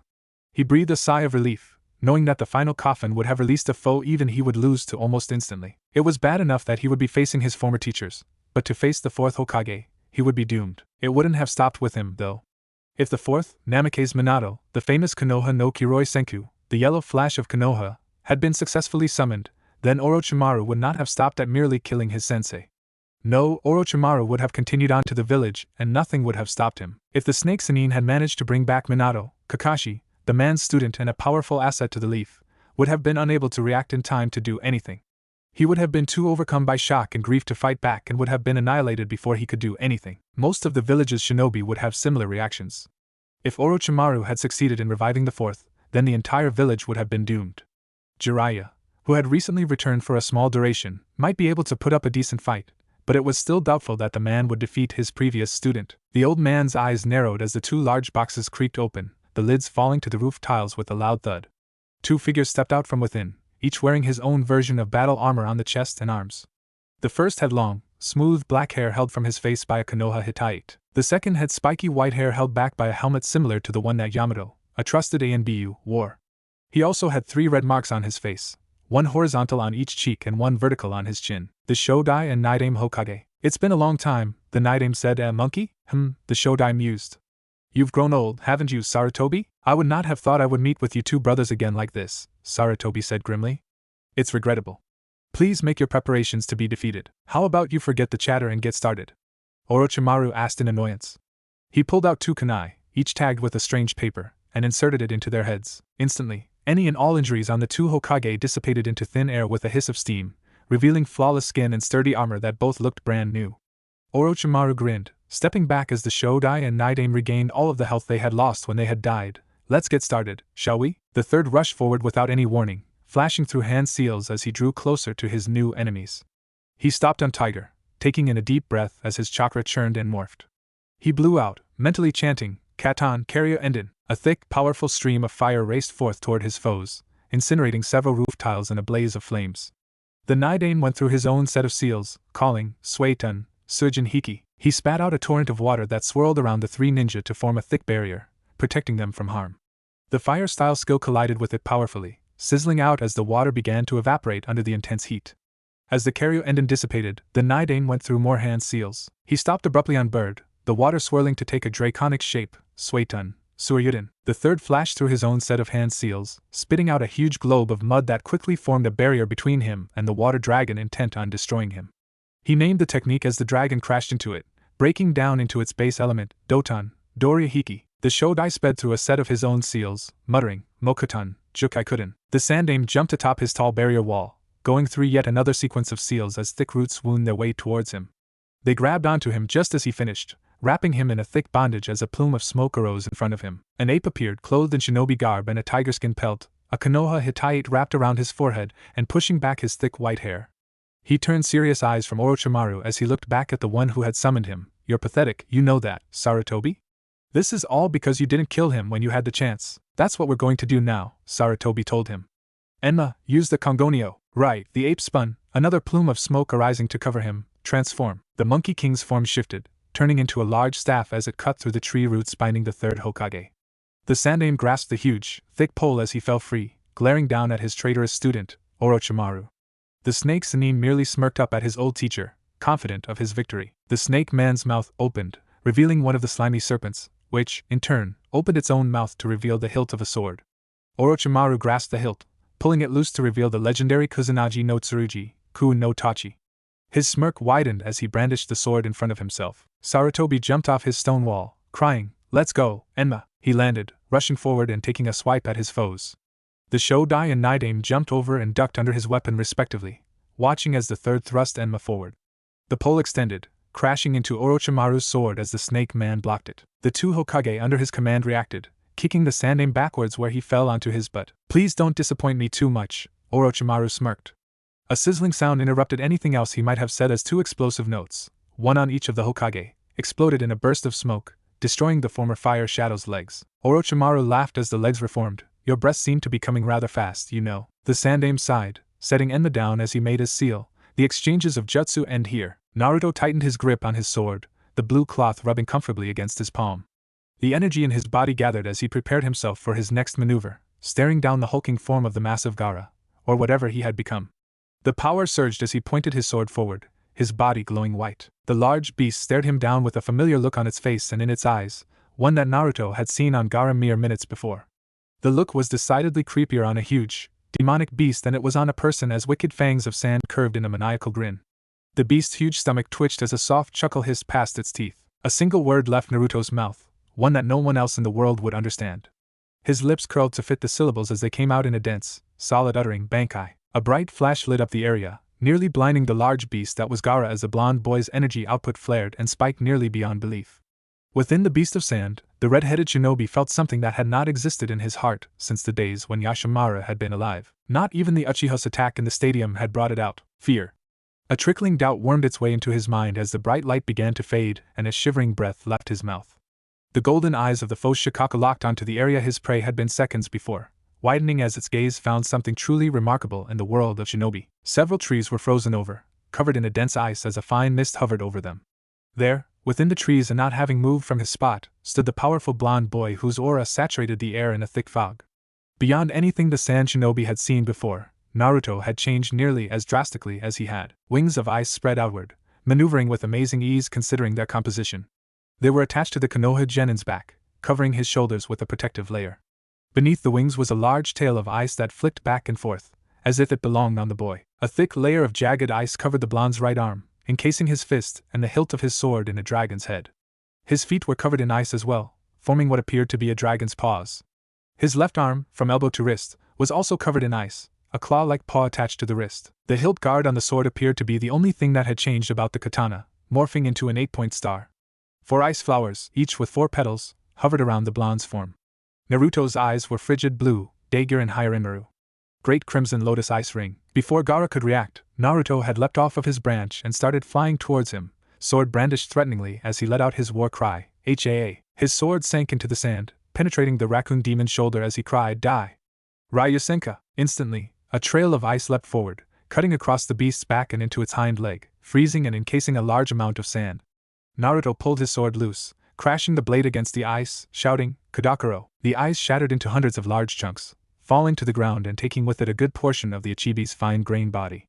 Surprised, Gaara tried to regain the sand by forcing it from the ice that had spontaneously formed the moment Naruto's sword had penetrated his sandy and admittedly fragile body. He could not pull the grains free. The sand moved and twisted as Gaara's head and torso appeared from within the Shikaka's giant body, glaring out at the blonde that posed so much of a threat to his existence.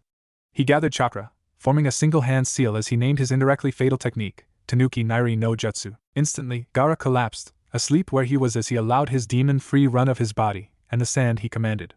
The huge beast instantly perked up, growing slightly larger as its eyes took on a brighter golden hue. Yahoo, I'm free! The beast turned its gaze to Naruto, who was floating in the air as if he were standing on solid ground, and I've even got prey sitting here waiting for me. The demon swiped at him with its paw, as if it were swatting a bug out of the air. Naruto did a midair barrel roll, cutting into the beast's paw as it passed him. Instantly, the entire paw froze over, falling off of the arm as if it had been amputated by an expert surgeon. A second later, the paw reformed as if it had never been missing. Naruto dodged out of the way of another swipe, cutting once more into the sand and watching it freeze a second time. Again, the missing part reformed almost as soon as the original fell off. A third swipe and retaliation brought much the same result, and Naruto soon realized that he was running out of options. He stopped moving, bracing himself for the next swipe. The gigantic paw loomed over him and came forth at astounding speed, considering its remarkable size. He pulled his wings in front of himself at the last second, blocking the attack as it hit him full on. The blows sent him flying into the shrubbery, where he collided with it painfully. Shikaka grinned when his opponent hit the earth and did not get back up afterwards, staying on the ground. He didn't care that he couldn't see the little gnat, and he wouldn't pretend that it hadn't been annoying to have so much sand cut from his body, but he had won in the end. So much for the foe that Gaara had so much trouble with. Shikaka turned towards the village, which he could see in the distance, and prepared to move towards it when a voice rang out, one that he only knew through his fragile vessel, Ban Ho Isai Kaijin Tenace, Ryujin Jaka. It came without warning, a searing heat that could easily burn the entire forest down should it be directed in such a manner. It came up his right foreleg, cleaving it right up the center, and quickly moving up towards his shoulder. He turned an angry golden gaze to the boy that dared to attack him, watching as the tiny figure ran vertically up his arm. In his hands, the boy he knew to be Uchiha Sasuke held the hilt of a katana whose blade was surrounded by what seemed to be a solid aura of fire. The fire burned straight through his foreleg, cutting almost cleanly in half and leaving behind 2 thick walls of glass. The boy jerked his sword out, black eyes blazing with hate as he jumped up and reversed his grip. With a battle cry, he dove towards Gaara, sword poised as he reached the apex of his jump at quite an impressive height. Shikaka growled, slamming the pest with his damaged arm and shattering the hot glass as it collided with a massive tree trunk. The boy disappeared into the foliage and Shikaka had serious doubts that he would be getting up. The huge beast turned back around and started to walk forward, its golden eyes refocusing on the village of Konoha in the distance. It stopped short, however, at the figure standing on air calmly in front of it, glaring at him with just the hint of a smirk on his lips. Shikaka was too stunned to do anything. "I have to thank you, you know," Naruto told him calmly, a victorious gleam in his eyes. Only 3 flowers remained. "If you hadn't left me alone for as long as you did, I wouldn't have had the time to do this." Naruto's sword rose until it was perpendicular to his torso, the flat sides of the blade perpendicular to the ground.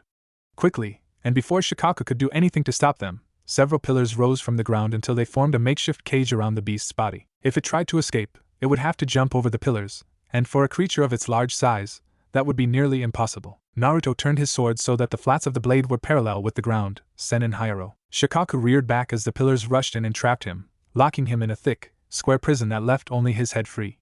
Immediately he could see the effects of the technique as ice crept over his form at an amazing speed. He extended his neck as much as he could, screaming as the ice consumed all but Gaara. Naruto landed atop the great beast's raised snout, staring down into the dull eyes as Gaara awoke and started to panic. Naruto brought his sword up above his head, then swung downwards, stabbing his blade into the frozen creature beneath his feet as a cry left his lips. Ha! For a second, nothing seemed to happen as Gaara screamed and writhed in his prison of ice. Then, hairline cracks formed from the point of contact, slowly and steadily thickening as they began to move deeper through the tall beast. With a loud snap, the ice prison and Shikaka both shattered into thousands of tiny shards and Gaara fell to the ground. Naruto gazed down at the spot where Gaara had fallen, seeming to think something over for a few seconds. In a blur, he disappeared from his place in the air. For the size of his body and the weight that the tail and wings had to add, he moved at an incredible speed. He reappeared in a small clearing, Gaara's teal eyes going wide as Naruto materialized several feet from his weak and vulnerable form. The blonde turned his gaze towards the redhead, his expression unreadable. Gaara shrugged his shoulders alternatively, trying to back away from the monstrous power in front of him. "Stay away!" he cried, backing up 1 meager inch at a time. "My existence will not vanish." Calmly, Naruto walked up to the downed boy, who had, by this time, managed to lean himself up against a tree trunk. His eyes widened as the blonde poised his sword to strike. With a fearful grunt, Gaara closed his eyes as Naruto's gleaming silver steel came rushing towards him. He prepared himself as best he could for the pain of pierced flesh and the blackness of death. It never came. Hesitantly, the sand shinobi opened his eyes, looking to his left, where Naruto's blade was embedded in the thick bark. His gaze flickered over to his opponent, watching as the wings, tail, feet, and dragon's head made of ice crumbled and evaporated into thin air. The calm determination on the blonde's face had not changed at all. "Why?" Gaara asked, even as Naruto bent over him and started checking his wounds. "Why didn't you kill me?" "I killed." "No, you didn't," Naruto told him calmly, his voice quiet. "As long as a person is alive, no matter how much chakra they have, they will continue to emit Riryoku in a small but constant stream. Sasuke's Riryoku has yet to vanish." Gaara listened but didn't really understand. "Why are you?" "Wounds of the flesh can be healed, Gaara. It just takes time," Naruto interrupted him again. He sighed, hand glowing white as he tended to the redhead's injuries. "Wounds of the heart, though, can only be healed with love." Naruto leaned back as he finished. "I look in your eyes and I see what I could have been if I hadn't been shown any love or compassion." Gaara listened intently as Naruto continued. "If it hadn't been for the old man I'd..." The blonde's eyes suddenly widened to impossible widths, startled realization fluttering across his face. "Shit!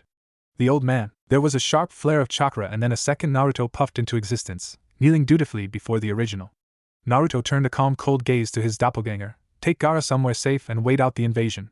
Use force only if you have no other options." With a nod, the shadow clone picked up the shocked redhead and slung him over its shoulder, disappearing in the soft whoosh of Shuinpa like a curtain fluttering in the breeze. Sensing it move beyond his perception, he turned his gaze toward the wavering Riryoku that he knew belonged to the old man. "Are you going to use that?" Hyarinmaru asked him calmly, its smooth underbelly pressing lightly against his bare arm. "I have to," Naruto responded, not even moving his eyes. To him, Hyarinmaru materializing next to him was an everyday thing. I've almost completely drained my Riryoku. Between fighting Niji, Bankai, and healing Gaara, I have got very little left. I see what you mean, came the reply, the dragon conceding his point. Yet your chakra. My chakra is mostly untouched, Naruto finished for him. I have since recuperated what I lost during my match with Niji. The last significant drain was when I used that Suryuden against Shikaku. I've recovered the majority of what I lost to that, as well. I see, Hyarimura said, turning a serious gaze towards the blonde. You realize, however, that this is untested. You only saw the Toad Sage's technique once. That's all you managed to bribe out of him. I know, Naruto sighed. Are you ready, Hyarimura? This skill will merge us far further than we were originally meant to. I am as prepared as I can be, the dragon answered honestly. If this is irreversible, then so be it. We shall die and that it is that. I am prepared to back whatever decision you make. If death is the price we must pay to save those precious to you, then I know you will gladly pay it. I am prepared to pay that price as well. Good, Naruto flashed through several hand seals, his fingers blurring beyond recognition. Blue eyes were sharp as he finished, naming his technique, Kenjutsu, Ryujin no Torai. Chakra flared as Hyarimura vanished from his side, melting into his body instead of fading from view. Round pupils thinned into slits, the blue irises deepening into crystal navy. Muscles twitched as chakra enhanced them artificially, strengthening them beyond normal human limitation. The flesh of his right shoulder blade beneath the black vest rippled, tearing through the fabric as it morphed and twisted. Feathers appeared, stretching over the growing flesh sprouting from the blonde's shoulder. A few seconds later, a wing covered in pitch black feathers was folded proudly against his back. The transformation ended and Naruto stood straight, flexing his new appendage as he inspected the changes to his body. So this is 50%, eh? He mused, he voiced slightly deeper. We guess 100% would give us 2 wings, but we don't think this body could take the stress of the full technique. He grinned slightly as he clenched his right hand, an audible hiss of air escaping between his fingers. Erosennin Sage Mode has nothing on this. Now, he scolded himself in a much deeper and calmer voice. No matter how impressive this technique may look, we still wouldn't be able to fight one of the Sannin head-to-head. Gently, he lifted off the ground, hovering effortlessly. He grinned.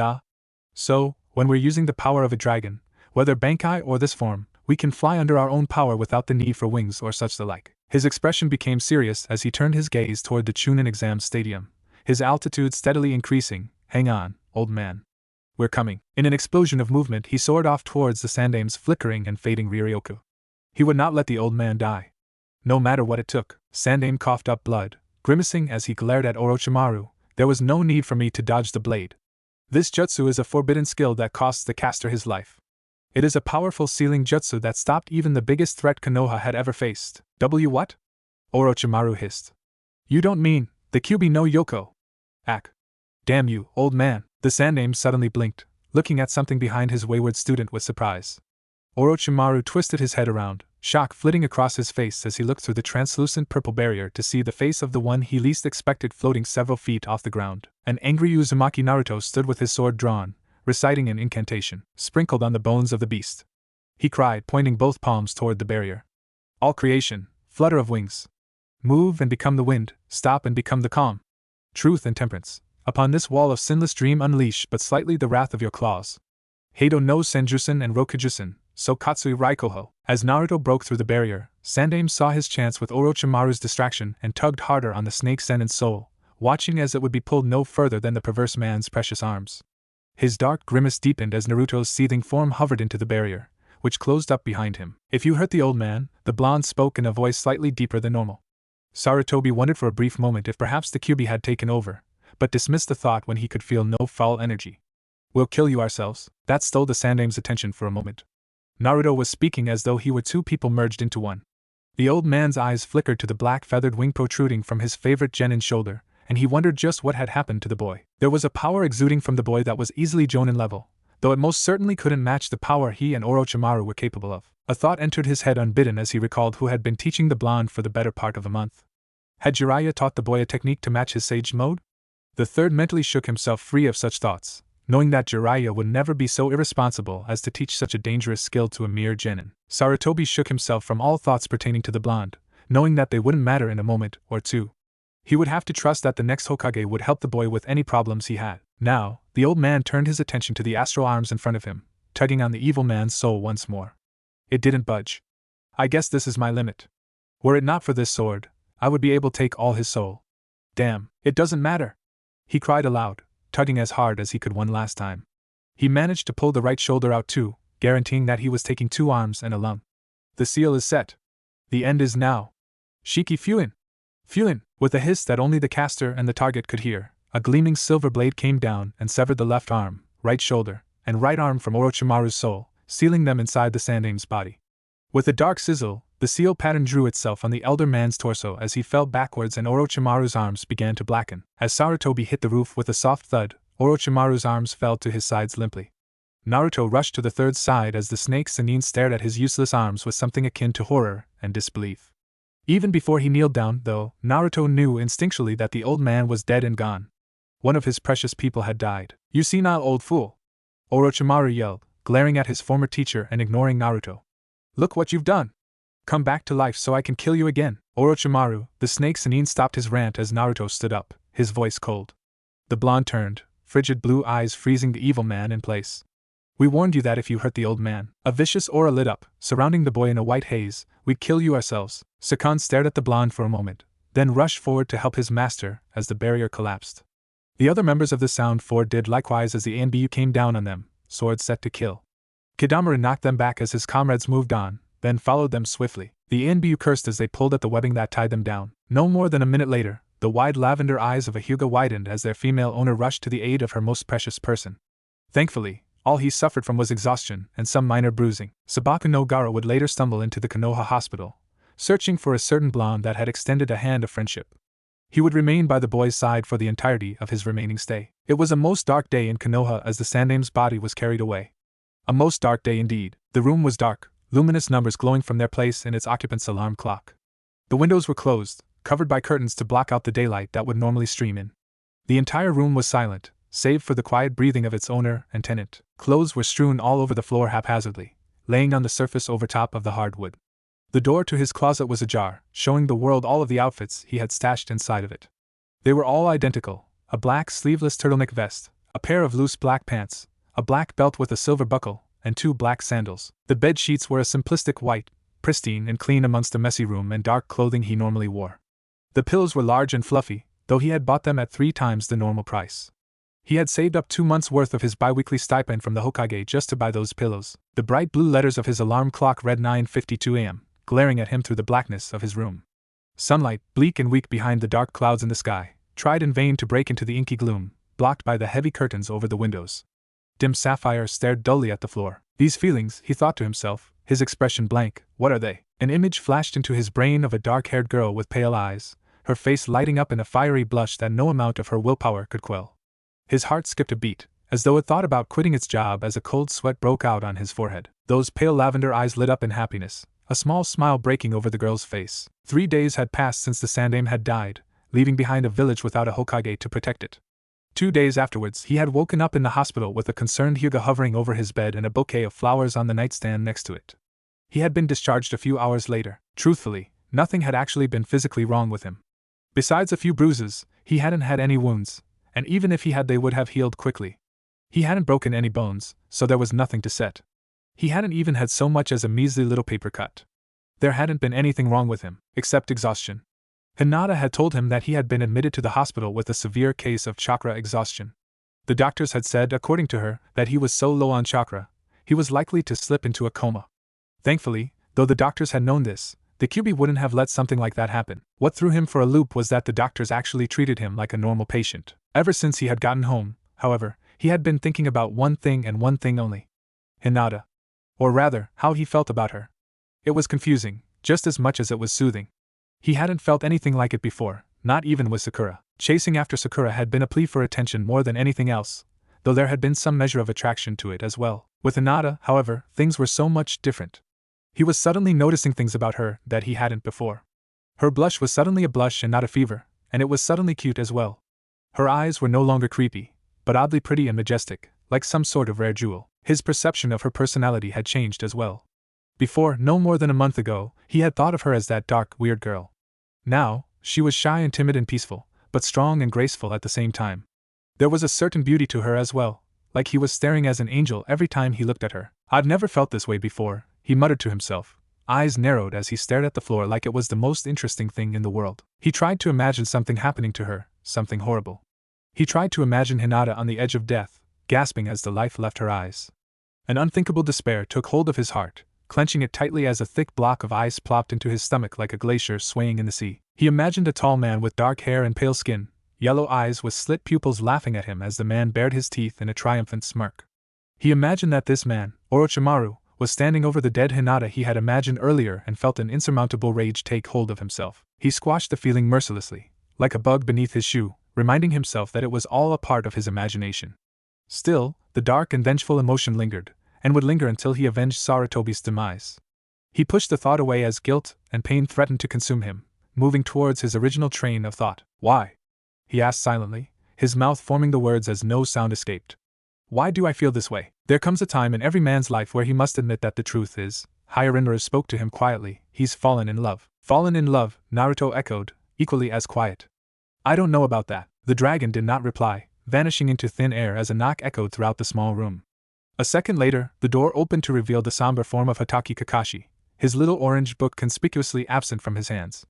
Dressed in a black funeral uniform, his sensei looked every bit the morning man he was supposed to be. Naruto, the serious and ominous tone to Kakashi's voice shook Naruto from his reverie. It's time. Nodding numbly, the blonde stood up quietly, slipping on a pair of black sandals as he went. Silent as a ghost, he followed his gray-haired sensei out of his apartment and through the streets. He knew what the older man had meant with those 3 words. He had been trying to avoid thoughts about the event for the sake of his sanity.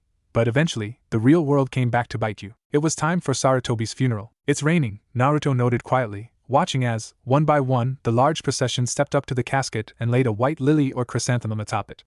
Each of them said his or her goodbyes quietly, so as not to disturb the thoughts or grief of others present. Each and every person was wearing identical black uniforms, dressed a part of mourning friends and family. Rain poured down from the heavy black clouds above, soaking all that stood in front of the large wooden box that held their sandame. It was fitting, Naruto thought, that the heavens would cry for the old man when he could not. He had run out of tears in the hospital, crying on Hinata's shoulder. Dull Sapphire watched the proceedings with a soft apathy, their owner silent as thick globs of water pattered against the hard ground. A dense droplet ran down his nose, dripping off the edge and falling to the stone below. His thoughts were a chaotic mesh of guilt, pain, and confusion. The only sign of the torrent of emotion was the twitch of his lips. By all accounts, he supposed that he shouldn't be placing the blame for the old man's death on his own shoulders. But he couldn't help but feel as if it was his fault the Sandaime Hokage had died. If he had been a little bit stronger, if he had been just a little bit faster, he may have been able to save the grandfatherly man. Logically, he knew that no amount of extra strength would have helped him defeat Orochimaru in time to save the old Hokage. The elderly man had gone into battle with no intention of surviving to see the next day. He had known that he would die facing down Orochimaru, and he had died knowing that he had protected his village the best he could. Naruto sighed almost imperceptibly. That didn't make it any easier to say goodbye to the elderly ninja, though, and there was still a small amount of guilt telling him that he could have saved Sarutobi. The hardest part was watching those closest to the old man suffer in their grief. Konohamaru sobbed a few feet away and Naruto wished he could comfort the young boy, but knew that nothing he could say would dry the boy's tears.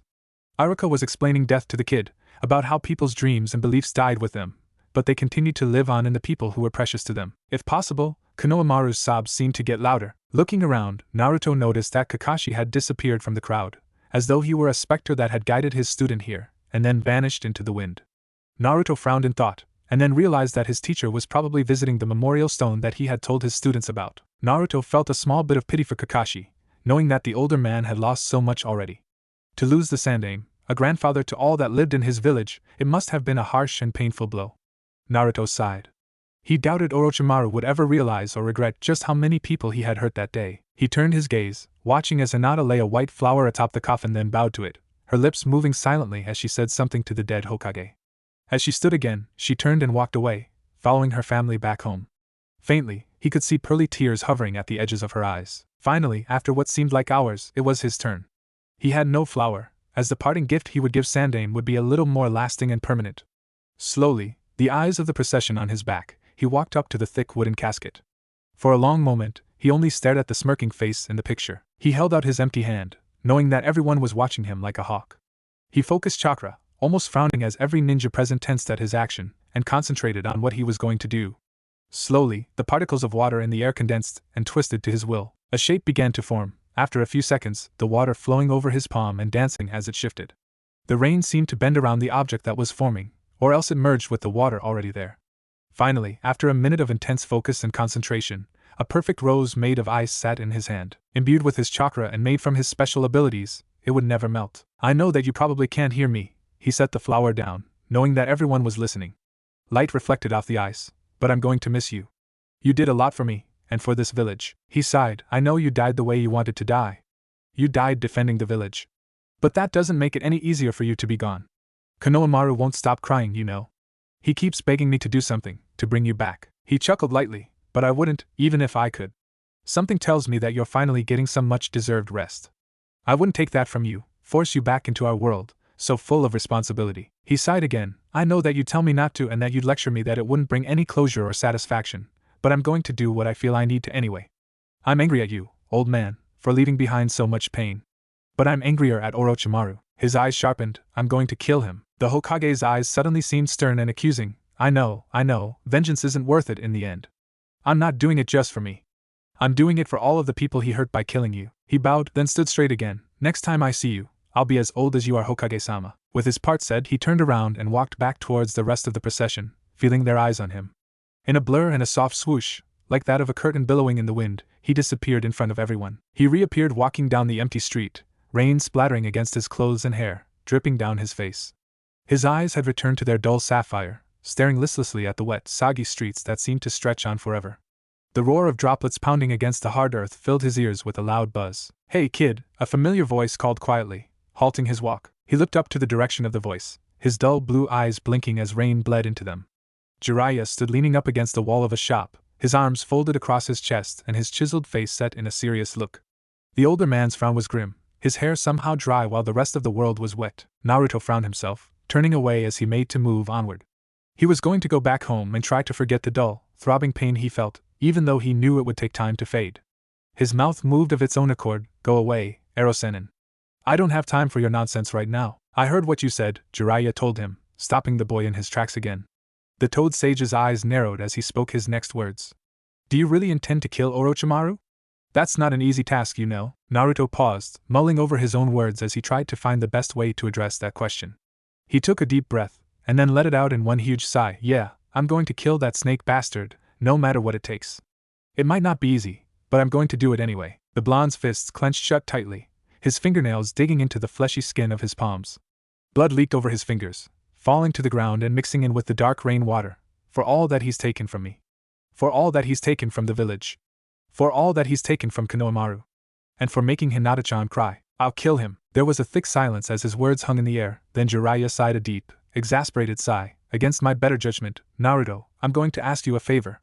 It's not something I would normally ask of a genin or even most chunin, but I think it's something you can handle. Naruto eyed him skeptically. What is it, Erosenin? Jiraiya's eye twitched at the nickname, but he pretended to ignore it. I'm going to look for my teammate. We need her back here for something, so I have to go find her and convince her to come back. Would you come with me? You said you were reluctant to take me, if not in so many words, Naruto said, eyes narrowed. Is that because we're going to see Orochimaru while we're gone? Jiraiya shrugged. There's a chance that he'll search for her to get his arms healed, but the chances of us actually meeting him are slim. Naruto looked at the ground. Slim is still good enough. Alright, I'll come with you on this trip of yours, but you better teach me some more jutsu. When do we leave? Tomorrow, Jiraiya said, so get your things packed as soon as you get home. Meet me at the front gate at 10 sharp. In a poof of smoke, the older ninja disappeared from his spot, leaving Naruto alone once more on the streets. Turning back around, Naruto vanished from where he stood in a blur and a soft swoosh, like that of clothing fluttering in the breeze. Two pale eyes stared worriedly at where he had been a mere second before. The sun rose, casting light on vibrant blonde hair. Birds chirped in the distance, greeting the morning with an enthusiasm that no one could match. Wind blew through the tall trees and their leaves, ruffling the hair of the young ninja standing still, ready for the next chapter in his life. The blonde boy smiled brightly, breathing in the rich summer air and inhaling the scent of nature so plentiful around his village. Lightly, he fingered the strap of his pack, marveling at the amount of strength he had gained since it weighed so little to him now. When first starting his mission to the land of waves, it had seemed so heavy and cumbersome. Now, it felt almost weightless. He loved nature, simple as that. It might have something to do with the elemental dragon that shared his soul, and it might have something to do with the demon fox sealed in his navel, but the smell and presence of nature always made him feel better, no matter the situation. The rest of the world just seemed to melt away into the slipstream of time. All too soon, he was drawn from his euphoria by a familiar voice, one that he recognized easily after spending so much time with the man. Jiraiya called out to him, Hey kid, ready to go? Sure, Erosenin, Naruto said, laughing as Jiraiya fumed. I thought I told you not to call me that. Jiraiya yelled angrily, a vein throbbing dangerously on his forehead and pounding against his hitate. Naruto only laughed harder, walking past the elder man. Naruto-kun, Naruto stopped laughing and turned around, only to be hit with the force equivalent to a torpedo as an indigo-haired girl threw herself into his arms, squeezing him tight. Oof! Naruto gasped as the air was expelled forcefully from his lungs, Hinata clinging to him as though he were the only thing keeping her alive. His look of surprise melted away and he gently wrapped his arms around her, smiling peacefully. "Hey, Hinata-chan," he whispered, trying to calm his heart as it sped away, reacting to her close presence. She buried her face in his shoulder, suddenly aware that he had grown several inches over the span of the month before the finals. Naruto's eyes went wide as saucers as she leaned up and planted a warm kiss on his lips, her own pair so soft and gentle that he felt like he had died and gone to heaven. As she pulled back, a blush lit up both their faces. Smiling shyly, she whispered to him, "Stay safe, Naruto-kun." A loud laugh broke the moment, wolf whistles being sent their way. Jiraiya cackled gleefully, a notepad in his palms as he called out to the blonde boy, yelling, "Way to go, Naruto!" Naruto turned to glare at the elder man as he continued to laugh, and then moved his attention back onto the girl in his arms. Smiling, he pulled her into a warm hug, whispering gently into her ear, "I'll see you later, Hinata-chan." Letting her go, he turned back towards the road, gesturing to the old ninja with a scowl on his lips, "Come on, you old lecher, let's get going." Hinata couldn't help but giggle as Jiraiya fumed at his new student, chasing after Naruto and swinging his notepad around for emphasis. They'd be gone for a little while, but they would be back soon enough. "Oh yeah?" Naruto reached into his pack and pulled out a small scroll, one that the old man had given him the day before the Chunin exams. He unfurled it and started reading. "I wonder what Asen had to say." Naruto's eyes zipped back and forth as he read the shocking words on the scroll, his mouth slowly falling open. He whispered, "No way, what?" Jiraiya looked back at him with a curious expression on his face. Naruto stuttered, "Nothing." He turned his attention back to the scroll and read it over again. "Dear Naruto-kun, if you are reading this, then I must have died fighting Orochimaru at the Chunin exam finals. Whether or not he has died as well is not known to me, though I am sure I tried my hardest. The information I am about to disclose must be made known to the new Hokage as long as you believe he or she to be trustworthy enough. I'm sure you remember the ANBU that I had looked after you when you were younger. In particular, I speak of the Weasel-masked ANBU, whose real name was Uchiha Itachi. If you have not already heard, he wiped out his entire family several years ago, leaving only young Sasuke behind. He has since been declared an S-rank missing ninja. What was never made public, Naruto-kun, was that he killed the Uchiha clan on my orders in order to stop the next advent of Uchiha Madara, the most dangerous man in Konoha history. Only myself, Itachi, Hamura, Koharu, and Danzo know of this, and I assure you that they would not tell anyone. Itachi-kun is powerful. There are not many ninja of his caliber, and most of them are rogues. It has become necessary, however, to bring him back. Something disturbing is on the horizon, Naruto-kun, and we need Itachi-kun in Konoha more than anything. Do what you can to ensure that he is brought back home. On a more personal note, Naruto-kun, I believe it is time for you to know the truth about your heritage. I am sorry to have kept it from you for so long, but you will be slightly relieved to know that they are both dead, so they didn't abandon you. It was my intention not to tell you until later on, when you had grown some more and were strong enough to hold your own against some of the best, but you have grown faster than I anticipated. For that reason, I can tell you that you are Namake's Naruto, son of the Yondaime Hokage, Namake's Minato, and his wife, Uzumaki Kushina. Your parents would be proud of you, Naruto-kun, just as I am, and your father would be disappointed in his village. If nothing else, remember, Naruto-kun, that they loved you enough to die to keep you safe. The old man, Sarutobi-Jizan. Naruto rolled the scroll up and bit his lip to keep from tearing up. Kakashi leaned against the wall of a small restaurant, more of a simple dango shop than anything, his hands tucked inside of his pockets. He was waiting for his student, Uchiha Sasuke, to show up so that they could get some training done. Naruto, he knew, was going on a trip with Jiraiya to look for Tsunade. Beyond that, however, Kakashi was also keeping an eye on the two suspicious men sitting inside of the establishment he was leaning on. After hearing of the Akatsuki from Jiraiya, anyone suspicious that entered the village was a potential member of the dangerous group, so he would not let them out of his sight. Besides, one of the men seemed awfully familiar, in an ominous and foreboding sort of way. If his suspicions were correct, they could be in a great deal of trouble. Kakashi looked up as Kurenai and Asuma walked down the street side by side towards him. "Hey, you two, you look good together. Are you on a date or something, idiot?" Kurenai blushed scarlet, glaring at him. "Enko asked me to pick up some dango for her. What about you, Kakashi?" Asuma asked, grinning. "You picking up sweets too?" "No," Kakashi smiled beneath his mask. "I'm actually meeting Sasuke here. I'm waiting for him." Kakashi's eye narrowed almost imperceptibly as the shorter of the two suspicious men tightened his grip on the clay mug of tea in his hand, the material groaning under the pressure of his strength. If Asuma and Kurenai noticed, they didn't show it as Asuma said, with a smirk, "It's very rare to see you waiting on someone." "Kakashi," Sasuke walked up, his usual scowl in place. "It's very different for you to arrive first." "Well," Kakashi smiled beneath his mask, for some occasions. Sasuke glanced inside the dango shop to see a plate of dango and 2 steaming, half-full mugs of tea sitting at an empty table, as if the occupants had left in a hurry. Kakashi nodded to the other 2 jounin standing across from him, and they both disappeared, leaving the copy nin alone with his student. Asuma and Kurenai followed the mysterious men all the way to a walkway by Konoha's river system, standing in front of the 2 with a serious look on each of their faces. The strange, cloak-wearing figures stopped, the shorter of the 2 lifting his hat as if to get a better look at them. "It's been a while," the shorter one said, his red eyes peering into theirs. "Asuma-san, Kurenai-san." "You!" Kurenai gasped, eyes wide in surprise and a slight bit of fear. Asuma's cigarette twitched as he spoke, there's no doubt about it. The shorter man took his hat off, then unsnapped part of his cloak, resting his left arm in it like a sling. He stared at them impassively, his black hair swaying slightly in the wind. Asuma's eyes narrowed. "Uchiha Itachi." "So," the taller man said, taking his hat off as well, "I see you already know Itachi.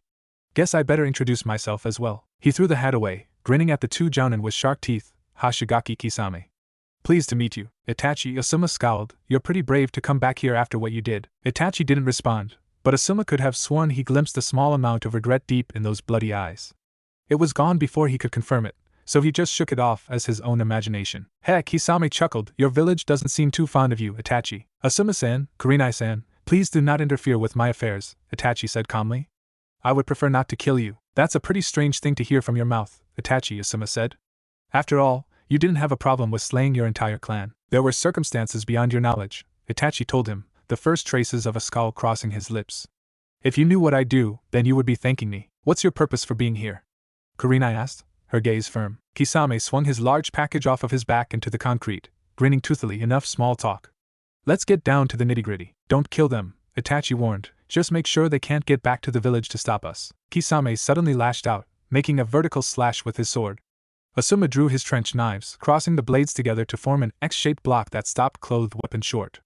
Asuma grinned as Kurenai flashed through hand seals and disappeared into thin air. Steadily, however, Kisame's weapon lowered itself until it rested against Asuma's upper biceps, proving that Kisame indeed had an advantage in strength. The fish-like man grinned as the bandages on his sword were torn to shreds, revealing the true form of his infamous and formidable blade. He yanked it backwards, dragging its surface over Asuma's arm and causing a good deal of damage. "My Samahata doesn't cut, it shaves." As Kisame pulled his sword back for another strike, his legs began to sink into the ground. Simultaneously, tree roots shot from the ground and wound their way around Itachi's prone form, ensnaring him in their trap. Kurenai emerged from the tree a few feet above Itachi's head, kunai poised to kill him as she said, "This is the end." In an instant, Kurenai was the one trapped in the tree and Itachi was standing in front of her, his gaze impassive. "Genjutsu of this level has no effect on me, Kurenai-san." Scowling, Kurenai bit her lip in an attempt to release the genjutsu, freeing herself just in time to block a kick from Itachi that sent her into the river. "Kurenai!" Asuma yelled, even as Kisame lifted his sword up for another strike, one-handed. "Not paying attention will get you killed," Kisame smirked. As expected of Kurenai-san, Itachi told Kurenai, standing behind her as she sat up on the water surface. "This is it," a voice said behind the Uchiha, "for you." Asuma ducked under the second slash, moving in as the man hefted his sword once more. He shot a punch at Kisame's head, missing by several centimeters as the fishman tilted to the left slightly. Regardless, a cut carved itself into the missing nin's cheek, bleeding sluggishly. "Suetun," Kisame flashed through hand seals, water swirling around him. "Sukudan on jutsu." A voice called in time with his, unleashing an identical attack simultaneously. The two techniques twisted together, negating each other and splashing back to the ground. A silver-haired jounin stood in front of Asuma, glaring at Kisame, and a second one stood behind Itachi holding a kunai out threateningly. "Kage bunshin," Kurenai muttered, glancing at the Kakashi that stood behind the Uchiha. "Hataki Kakashi." Itachi turned his head, gazing into Kakashi's Sharingan eye with his own. His eyes quickly darted over to Kisame. "Move, Kisame." "Huh?" the blue-skinned man asked incredulously. "Against a single opponent, you would resolve this matter quickly," Itachi told him. "However, you are about to face multiple opponents, which would take a great deal more time. Time is something we don't have, and we did not come here to die." "Then why are you here?" Kakashi asked, the Kage bunshin on the land dissipating into smoke. "We're looking for something," Itachi said plainly. Kakashi flashed through hand seals, Suetun, Suijin Hiki. The jutsu aimed at him from all sides collided with his water wall, stopping short of its target.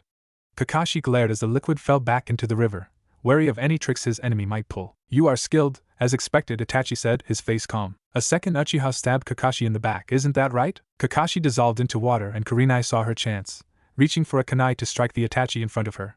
Kakashi suddenly leapt at her, pulling her beneath the water as the man she had been about to kill exploded, singeing the copy nin's back. "For someone who is not of Uchiha blood, You are quite skilled with that eye, Kakashi-san. Itachi closed his eyes.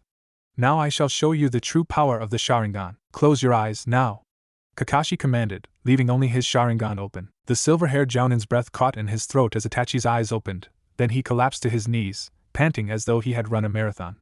His body ached with phantom pains, as though he actually had been stabbed thousands of times in the span of 72 hours. Guh, Kakashi groaned, fighting to stay conscious. You're after Sasuke, aren't you? No, Itachi said calmly, his penetrating gaze stabbing into Kakashi's soul. We are after the Yandame's legacy. What? Kakashi asked incredulously. What do you want with him? Your target, it's the Kyuubi inside of Naruto, isn't it? Your organization, Akatsuki. Itachi tensed, eyes wide, then he glanced to his right almost imperceptibly before his shoulders seemed to sag in relief. In a tense tone, he said, Kisame, take Kakashi-san out. Kisame hefted his sword, dashing towards Kakashi with the intention of killing the silver-haired man. A green blur leapt from the trees to his right, colliding with